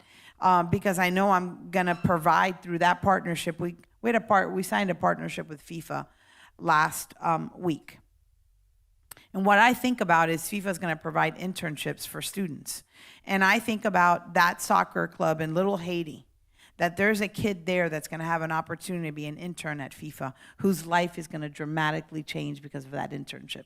And I think of someone in our gaming and innovation center, in our Magic Center, who loves gaming and is now going to be able to take those gaming skills to run, right? Because all of a sudden they've spent hours gaming, their parents or guardians will be like, turn off the game, and now we're going to be able to put them into an environment where they're going to use their natural gaming skills and gamification to be able to do this and run the simulators and run the motors and run all of that, right? And I think that's how you leverage on human capital and capacity, is you find the passion and the drive, and then you build an ecosystem around them that lets them take off. President Pumariega, when this chapter of what you're doing at Miami-Dade College is written, it's going to be from FIFA to flying boats, because it shows that you are willing to be bold in partnerships. Let nobody mistake or miss what President Pumariega mentioned there. Last week, they signed a global partnership with FIFA, and as we know, the World Cup is coming to Miami in 2026. We're going to have 6 games right here in the 305, and so much of what you talked about, President Pomariega and the rest of the panel, blends into something that I know Stan touched upon, which is this idea of, at the end of the day, customers vote based upon experiences.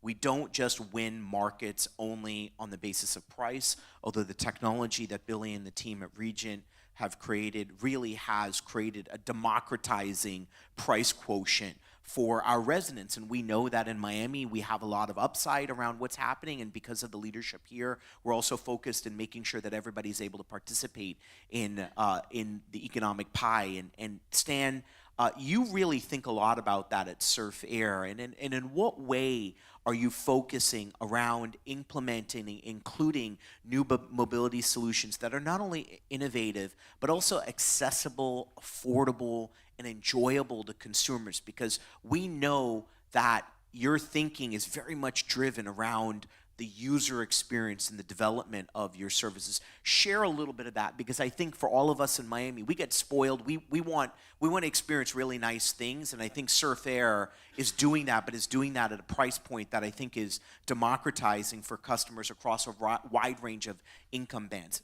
Give us some insight on that, please. Well, you know, and that's a good point, because one of the reasons that we believe Miami is such a dynamic place for the launch of the Sea Glider is because of the growth and the change in the financial situation. This city has grown so much, even just since COVID in the last 5 years. There's a whole new world of people out there who are willing to spend on a better experience. And let's look at what has happened with the airline experience over the last few years, or over the course of aviation. Keep in mind, we've been flying for 121 years. That's all. It took 55 years to get from the Wright brothers' first flight to the first jet flight. 55 years. Guess what turned 56 this year? The Boeing 737. We've literally had that airframe for 56 years. The backbone of our fleet, the Cessna Caravan, was first manufactured in 1986, so it will celebrate its 40th anniversary in a couple of years. And really the main differences between the first 737 and the first Caravan and the present 737 and the present Caravan is they've just figured out ways to squeeze a few more seats on there, which doesn't lend itself toward customer experience. So we at Surf Air began looking a few years ago at what can we do to change the customer experience and bring some people back to air travel who have since gotten in cars and just said, the heck with it, I'll get in my car and I'll drive from here to Orlando, or I'll drive from Palm Beach over to Tampa. And the key to that is unlocking new places to board aircraft. Did you know that America has 5,000 general aviation airports? There are 5,000 runways in this country, but all of the air travel comes in only 400, little under 400 of those. So less than 10% of the aircraft can you buy a commercial ticket from. Over 70% of all traffic in the United States goes through just 30 airports. Carries 70% of all the traffic in this country. So what's one of the great natural resources that we have? Let's get people out of the big airports and let's get them to places like the Port of Miami, or to Opelika, or to some of the other small airports across Florida, so that the people that are going through Miami International are the people who are changing planes to get down to Grand Cayman, or to get down to Rio, or wherever they may be going from the airport of the Americas. If you're a local here in Miami, you don't need to be going through MIA for a short trip. You need to be coming down here to the port. You need to have 10 or 12 other people who are boarding the next flight with you. You need to have parking where you can see your car from when you get onto the ship or plane or flying boat that you're getting on. You need to be able to show up 15 minutes before and then have a 45-minute flight, instead of showing up an hour and 45 minutes before and having a 45-minute flight. All of those things lend themselves toward the customer experience. And once you get inside one of these flying boats, and I've been inside the mock-up of it, you're not going to feel like you're on a 737, and you're not going to be sitting elbow to elbow with the passenger next to you. You're going to have a clean, comfortable, fun experience. And we kind of think that's back to the way things were 3 or 4 generations ago. And Surf Air's our motto has always been taking you back to the glory days of flying, when people actually looked forward to the experience instead of looking forward to the end of the experience. You know, I love that, because I think about before Uber or Lyft. Like, you know, I think about this in education. How do we create the Uber of education?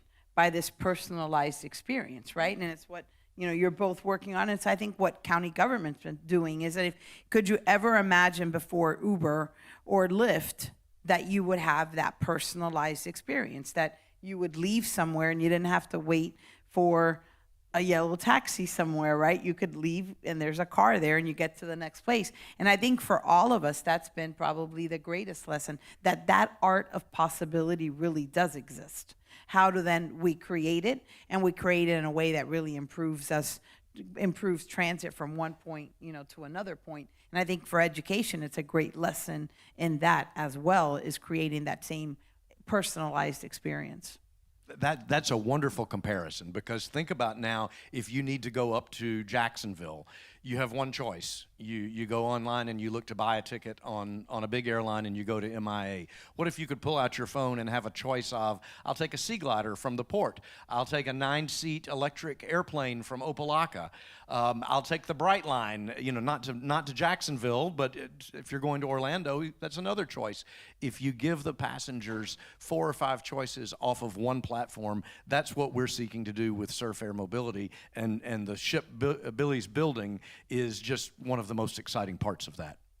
One thing that I love about the spirit of everybody on this panel is I think it demonstrates something that we're seeing as a mega theme in our region, that we are attracting innovators who are trying to solve problems and introduce the utilization of technologies to really declog and declutter a lot of the challenges that exist within our civic landscape. I mean, I think about what Billy is doing at the team at Regent, and the way the chair is leading it at the county, and President Bombariega, and an operator like Stan. I think it gives an inspiration for a lot of the younger innovators that are here in South Florida, seeing that this is the space that you want to build in. I think about the guys from MicroHub that are trying to, a young team that's thinking about declogging our streets and making sure that we have a quicker way for the last 10 blocks of delivery. But I think that these founders and innovators, and those of you who are supporting them, realize that South Florida is a place to do it. But we balance all of that with one of our most important, greatest assets, which is the environment. We know that at the end of the day, we're a community that, with the technologies that we're talking about here, they're green, they're clean. I'd love for each one of you, because we're going to wrap up pretty quickly, just to quickly touch in on sustainability and the environmental impact and how you view that in your respective roles. Billy, I'll start with you, and now we're starting to go a little bit popcorn style. How you're seeing your stewardship role around that sustainability and environmental impact, and then we'll go to Chair President Pumariega and Stan. Yeah, for us at Regent, sustainability was just table stakes. Like, I get shivers listening to Stan talk about how he's going to implement our technology and operate it. I spoke earlier about sort of how this design came to be and why it makes sense, and the economy of battery technology and the simplicity and the safety. Nowhere in that did I mention the greenness, and that's because I believe we have a mandate as the next generation of innovators to be green. It's just expected. We don't sell Sea Gliders because they're green. We don't get bonus points because it's green. It needs to be green. You don't build a new technology unless it is green. And so when we actually go into sales, and when we have these discussions with Stan, you know, that maybe gets us in the door. It's like, okay, it's green, great. Let's talk the business case, right? How are you going to service my customers? Is it going to be comfortable? What's the Wi-Fi connectivity? Where can I operate? So this needs to make sense on the bottom line, and I think the great opportunity we have now with electrification is that the same thing that makes things cheap and quiet and safe and reliable also happens to be green. And that is the key. That is the unlock of going into the next generation of mobility, at least. We need to electrify, and oh, by the way, it's green. Chair Gilbert? I agree with I agree with everything Billy said. I would just add this. It's kind of an extension of what I said previously. Look, we know that we've done things in the past that broke the planet. Let's not do those things again. So if we know that we can do better, just do better.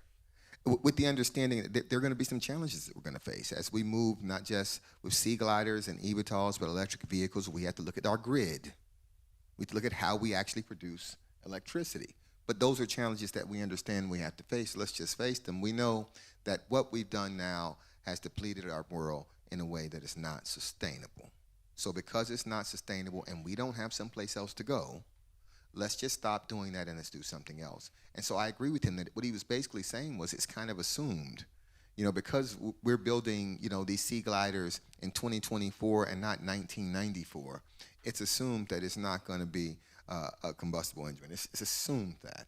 So I want us to be able to have a society that assumes those things, that things, when they come to market now, that we understand that we're doing it for the sustainability of our planet and not just the profitability of our persons.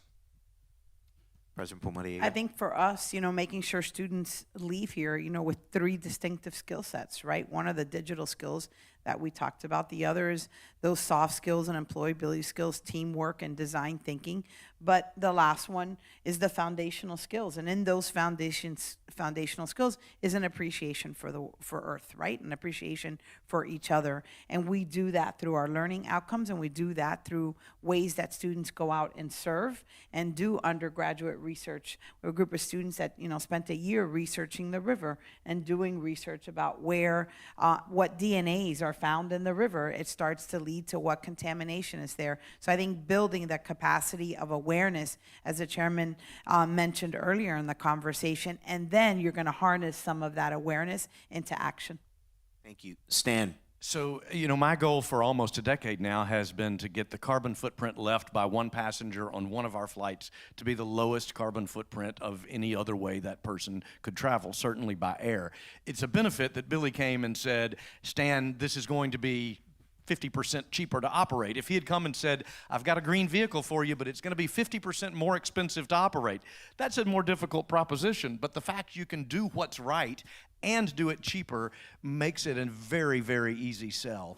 And to some people out there who would make that into a political issue, and we all know it's a political issue in the United States, much more so than in the rest of the world, by the way. If the complaint is all you're concerned about is being green, and I get to say, well, your fare just went down by 50%. Most of them won't argue with that. So again, it's a great side benefit. You can't argue with getting cheaper, easier, faster, and greener all at the same time. Thank you so much. So we're actually over time, but I do believe that we have room for one question, a quick question, not an open meditation in public, but an actual question. So please, sir. Before you ask your question, I just want to acknowledge our mayor just came in, Daniela Levine Cava. Let's give it up for Mayor Levine Cava. So I have to jump in on that and just say, if you don't know it, we are so fortunate to live in a county like Miami-Dade where we have a mayor like Mayor Levine Cava who has made, as part of her Future Ready initiative, which you're going to hear a lot about more when she shares some remarks, has made it possible for us to be able to attract innovators like Billy, to be able to say South Florida and Miami-Dade counties where they want to grow and where they want to establish their footprint and really create the opportunities that President Pumariega and Chair Gilbert and Stan and Billy have been talking about. So with that, a question. That was my open meditation. Now you get a chance, sir. Hi, my name is Stan Perovia, co-founder of Codename Elixir. Thank you. Is this on? There we go. Co-founder of Codename Elixir. Just a real quick comment. We're building all-electric waterborne transportation system here locally.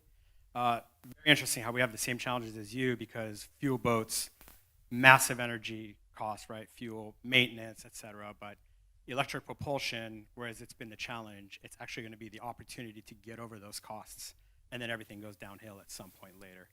But my question is this, we have looked at a multimodal waterborne transport system, and we've really thought about REGENT as our long-term, long-range solution, and it might be SURF. But have you guys thought about tapping into smaller waterborne transport systems as a last mile for when you guys bring in passengers? And where do they fan out? I mean, is it just Uber, or are there more waterborne non-airports that you can tap into and fan people out. You know, we've looked at that. There we go. We've looked at that. We've been looking at a project in Boston where we would fly seaplanes out of Boston Harbor and actually use boats from various places around the harbor, including restaurants, where you could go have a drink at a bar or have a lunch and then get in a boat and go out to get on the seaplane. We've not looked at that yet here in Miami, but that sounds like a great opportunity because you're right. People have to get that last mile somewhere, and if you can do it and stay on the water, that makes a better experience, which is what we've been talking about all along.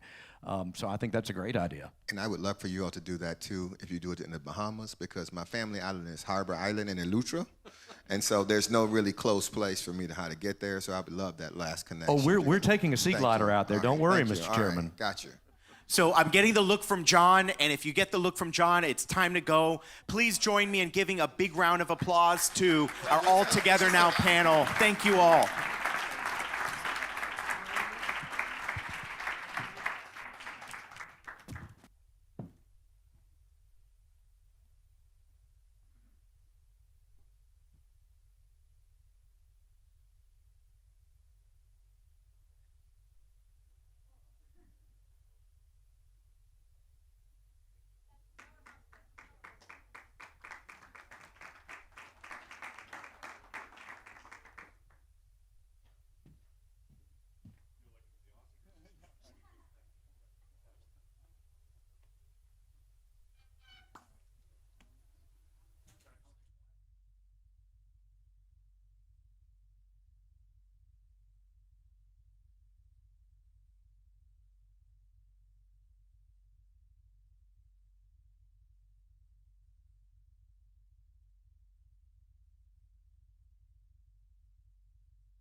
Most Americans actually live in cities that resemble Fort Collins, in sort of what we call tier 2 cities, smaller cities like Fort Collins, rather than big metropolises like Miami or New York or Los Angeles. So from your point of view, what are some of the challenges of a smaller city like Fort Collins when it comes to mobility and transportation, densification, et cetera? What are the things that you look at that sort of keep you up at night, let's say? Yeah, thank you very much. So Fort Collins is my hometown, like a lot of mayors, we're mayors of our hometowns. And when I became mayor of Fort Collins, I was like, how do we fit in the national? So we're 56th largest city in America. Kind of to your point, I was like, that seems a lot higher than I thought we would be. But your point is, there's, a handful of really big cities And then the majority of our cities are probably, you know, our size and smaller. So what do I worry about? We have a very Western independent spirit, and we are a home rule city, which means we don't have to do all the things the state tries to make us do. And we grew up very independently. Well, what happens when you all grow together? And what happens when you're making a transit? You know, you can't just have your own transit, or you can, but it's not very effective. So we're 50 square miles. So we need to work in collaboration more than ever with our sister cities, counties, and regions to develop a seamless experience for our residents. And that turns out to be a challenge when you have a lot of little independent people. Right. Now, I understand that you ran as an independent. You're nonpartisan. Is that correct? We run without partisan labels. Partisan labels. For our municipal government. Yeah. Boy, that's a rarity. And No, same like here. okay. But so I don't know whether you are more Democrat or more Republican, but there was a very remarkable article in the Washington Post this morning. Some of you may have read it, about how the approach to electric vehicles is really split more than ever on partisan lines. And so a majority of Democrats, for example, sure, EV is great. Majority of Republicans are like, EVs don't want to hear about them. They're, you know, the work of the devil. How does that play out in a, you know, a kind of half rural, half urban reality like Fort Collins? Well, there's some, I agree. I'm going to out myself now as a Tesla owner. You're a but Tesla owner. If Great. you open my garage, you'll also see a long bed Tacoma truck. So that's pretty much how it plays out in Fort Collins. Everyone thinks the Tesla's mine and the truck's my husband's, but they're wrong. It's the other way around. You know, there is that, you know, I just try to like calm everyone down and just buy the product that you need for yourself and your life. And you know, the hybrid vehicles are a big choice in Fort Collins now because of the range issues and those sorts of things. We did have one of the earliest EV chargers, I think, in the country. My brother called me from New York City. He said, Jenny, there's a charging station in Fort Collins. I said, I know, I live here. He goes, but that's in the middle of nowhere. I'm like, well, yeah, we're really moving on this. So we started in the 97. We had our first climate action plan. We started having community transit in the 70s with like little Mercedes, diesel buses, those sorts of things. And it's evolved into, you know, really turning over to a whole clean fleet. We have a EV Zamboni on our ice rink, and we have an EV street sweeper. I think when everyone just can relax and try to get a good product at a good price, those things will just manage themselves. Yeah. And some people need a big, huge F-10 truck to haul their horses. We have a huge vet school in Fort Collins. You know, that's legit too. Could you possibly repeat the anecdote that you shared with me about driving a Tesla this morning? Oh, sure. Well, something, I don't know if you're from the West, but or if you have it here, but we call it rolling coal. Rolling coal. Where people will take off the pollution controls on their big trucks and then intentionally drive in front of an EV or a bicyclist like myself and just floor it and spew this big black blob of pollution on you. And that's called rolling coal. And we see that. Did not realize that was a thing. Yeah. But I don't think we see that in Miami. Well, there are a lot of cars that do spew dark. Yeah. I don't know whether they're intentionally doing it or they just haven't. We don't have inspections anymore, right? Yeah. Yeah. So, Mayor Levine Cava, you've discussed some of the many very important transportation innovations that are occurring here in the county. But what are the real challenges when it comes to mobility? Is it more traffic here in Miami? Is that what, when you think about mobility, is that what keeps you up at night? Is it? well, I'm a transit advocate. I grew up in places Absolutely. with great transit, like New York City, and lived in Washington, D.C., also places without good transit. But, you know, I'm all about the environment, and I think that's probably my driving motivation is for us to be a good steward of the planet. And we know, of course, that transit is a better option, electric a better option than the others, and so on. So we've certainly accelerated those things, and we do have a commitment to the Paris Climate Treaty, for example, right here in Miami-Dade County. And when the country withdrew, we jumped right up as a county and said, yes, we're going to do our part. And we've been very active in our climate reduction goals in our Office of Resilience and spoken around the world at COP26 and other places. So there's that. But also, we are in a very constrained space, no open prairies. Really, the idea of it is kind of mind-blowing. I like to say between the sharks and the alligators, we have limited space. And so we have to also, to be practical, we have to build density. Density supports transit, and we have to have world-class transit for people to make that choice, right? If you don't have a choice, that's one thing. And if you do have a choice and you're clogging up the roads as you drive around town in your own vehicle or in other people's vehicles, we need to have real options for people. So, yeah, it's an existential imperative, and it's a practical one too. Right. Now, one commonality, I think, between Fort Collins, 170,000 people, Miami-Dade, almost 3 million, is housing and the cost of housing and the link of that to density and densification. I gather in Fort Collins that is an issue, isn't it? It's a huge issue because we have a lot of land, and so we have built single-family home zoning, which is a huge hot topic, and that comes out of, historically it's been proven, out of a racist past where redlining was the thing, and then people say, oh, that's not cool, you can't do that anymore, but you can call it single-family housing zoning. And we've been trying to get rid of that for as long since I've been mayor.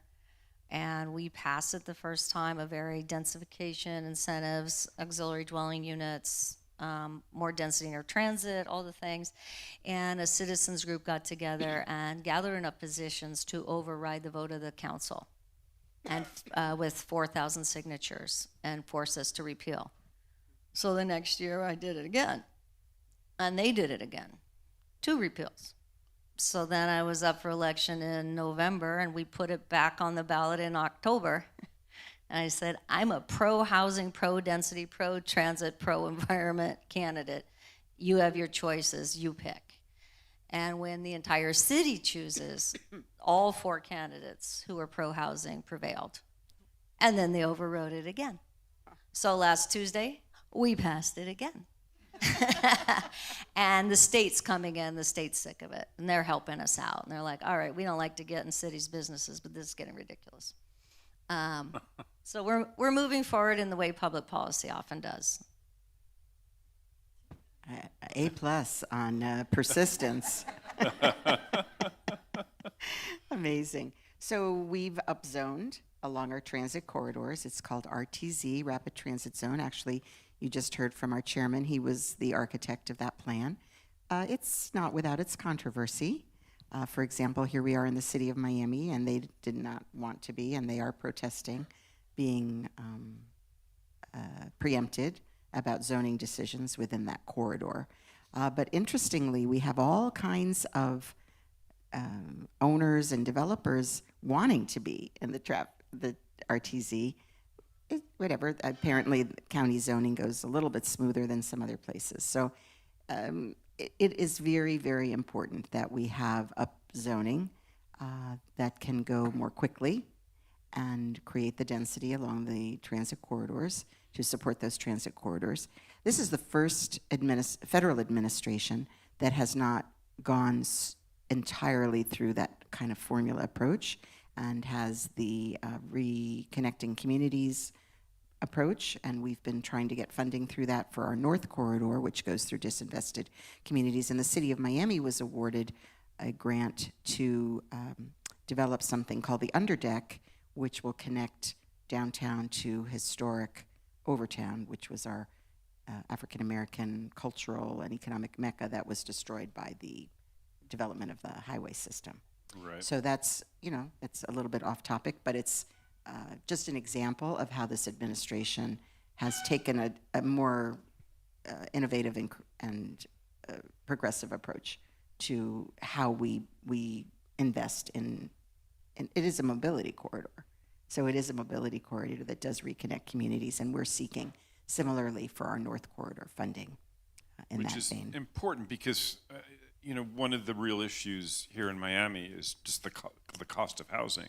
Right. Which has become very high indeed. And so, for ordinary working people, it becomes difficult to Right. find something in Miami or even Miami-Dade. So if I and could, so then let me speak to that. Yeah. Not only, I would say, they say we're second after New York, but really the cost of living here, particularly driven by housing and transportation, and the two things do go together, is the highest relative to salaries. So it has already been reflected in migration patterns, out-migration. Yeah. So we are getting wealthier folks from the Northeast, Chicago, New York, California, to people coming in for lifestyle issues and taxes, no doubt, having no property, having no personal income tax at the state level. But we lost my train of thought. We're talking about housing. So what happened was these people with their more money drove up the housing prices, and the limited supply between the sharks and the alligators, and also we have open spaces. We have the Everglades, which is our water supply. We have an agricultural sector. We have broad open spaces in our south without any kind of infrastructure. So we have to do density. And I mentioned earlier when I did the welcome that I was so impressed with this particular former state senator that has launched a think tank promoting upzoning of by right. And it does fly in the face of this notion that you own your land and you should be unfettered. But if we're going to have to accommodate our people somewhere, and we are at a 1.4% unemployment rate, which is actually disastrous for our economy. We do not have the working community, the working members that we need for our economy. And we need to attract them and make it for sure. Yeah. That must be an issue for you in Fort Collins as well. Yeah, people need to live where they work. Yeah. And unfortunately, as we've become wealthier for some of the very same reasons, our police officers and teachers, not to mention all sorts of service workers, live outside the city.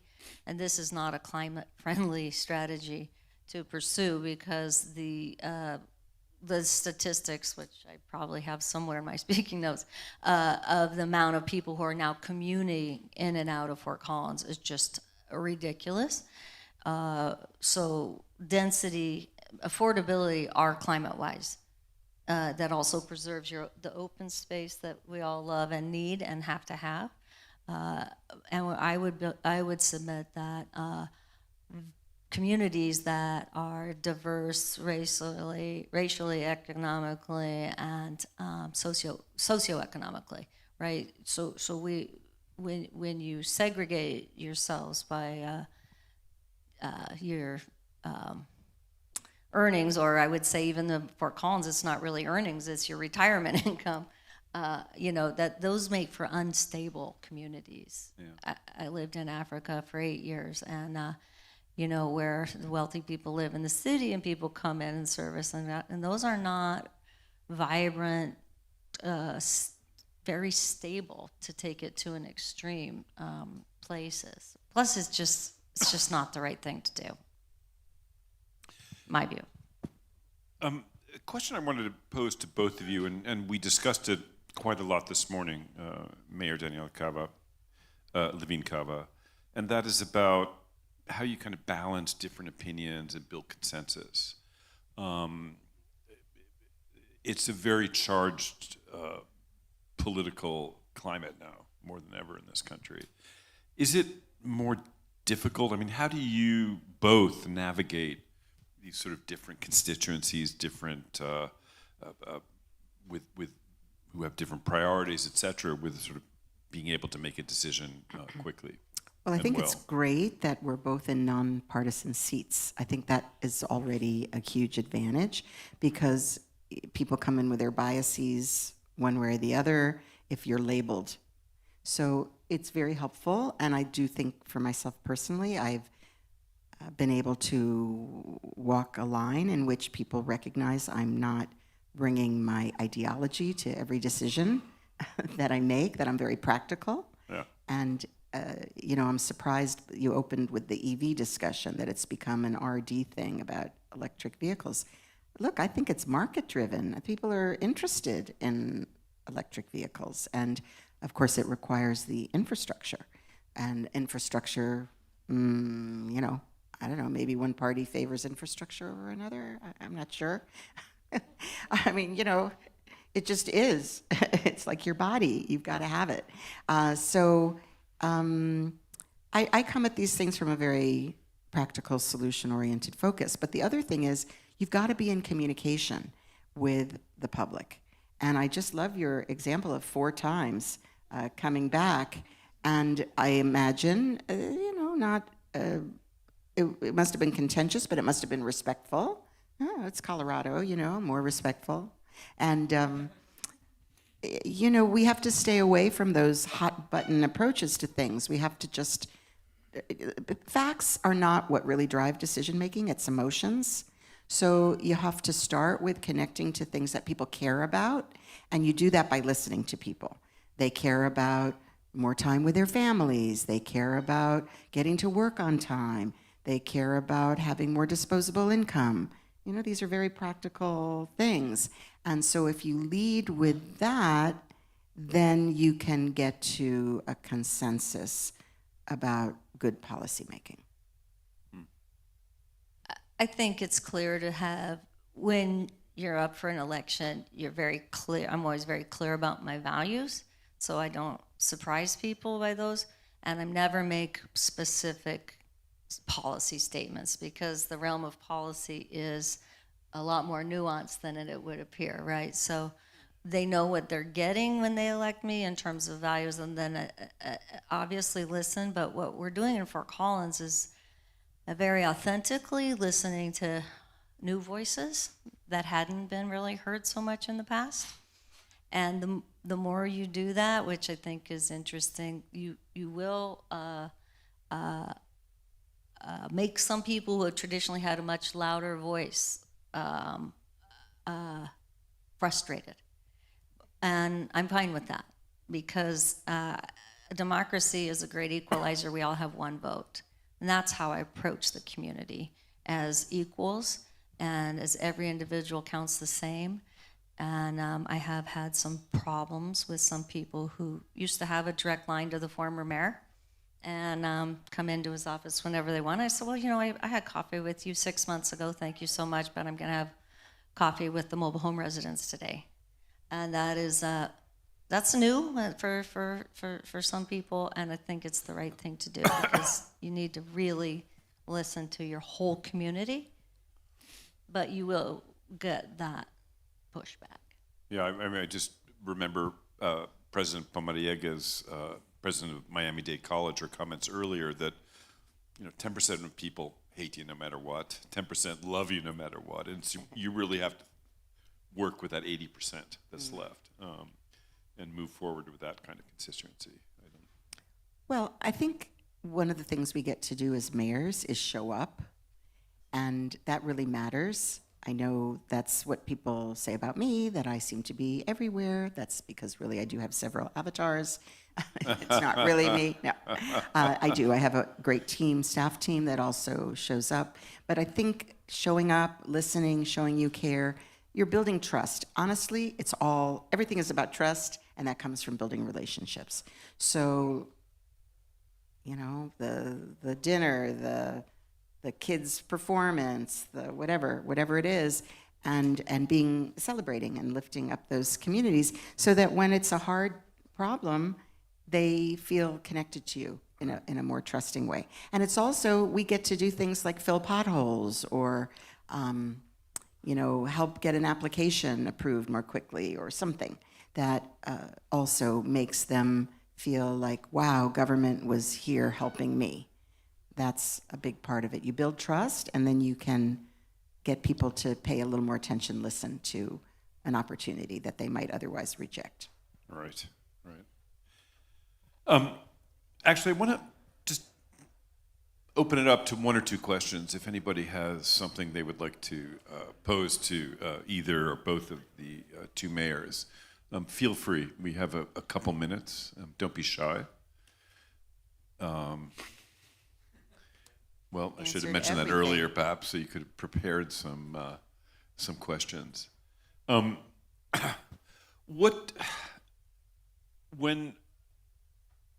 it comes to transit and mobility, I think one last question I would ask is, when you ultimately leave office, and I hope you get reelected,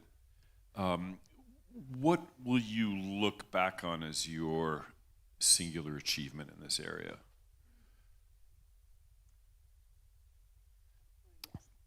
He's asking both of us. Yeah.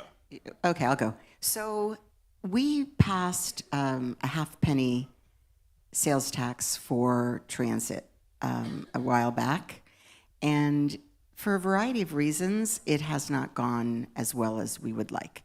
For one thing, it was oversold, that it would produce all kinds of miracles that would have been possible maybe with a full penny, and then it was decided to make it a half penny, so that eroded trust. We have the Citizens Independent Transportation Trust, and represented by our chair and our executive director here. And, they're working to restore trust, as are we in the county. But we don't have the dollars that we need to really deliver what we need to deliver. So I hope that one of the things I can leave behind is a restored trust and investment by the public to really make the investments necessary to make the system world-class. I guess I hope I bring, Fort Collins has been long innovators, and we did also pass the citizens passed a half-cent tax, quarter of it goes to transportation, quarter to climate, and the other half to Parks and Rec. I think this notion that we are an island of Fort Collins as a home rule city sitting in northern Colorado and can do whatever we want, and we don't impact or have to, really, really deeply think about the whole region as a system. I hope I can bring that in a very authentic way, because if you're a wealthy community and you isolate yourselves and feel like you can build a little wall, that's not helpful to the greater good. Well, on that hopeful note, I want to thank, unless there's a question that I don't see, I would like to thank both of these extraordinary women, both of the extraordinary mayors. Thank you very much for your commitment, and keep up the good work. Let's.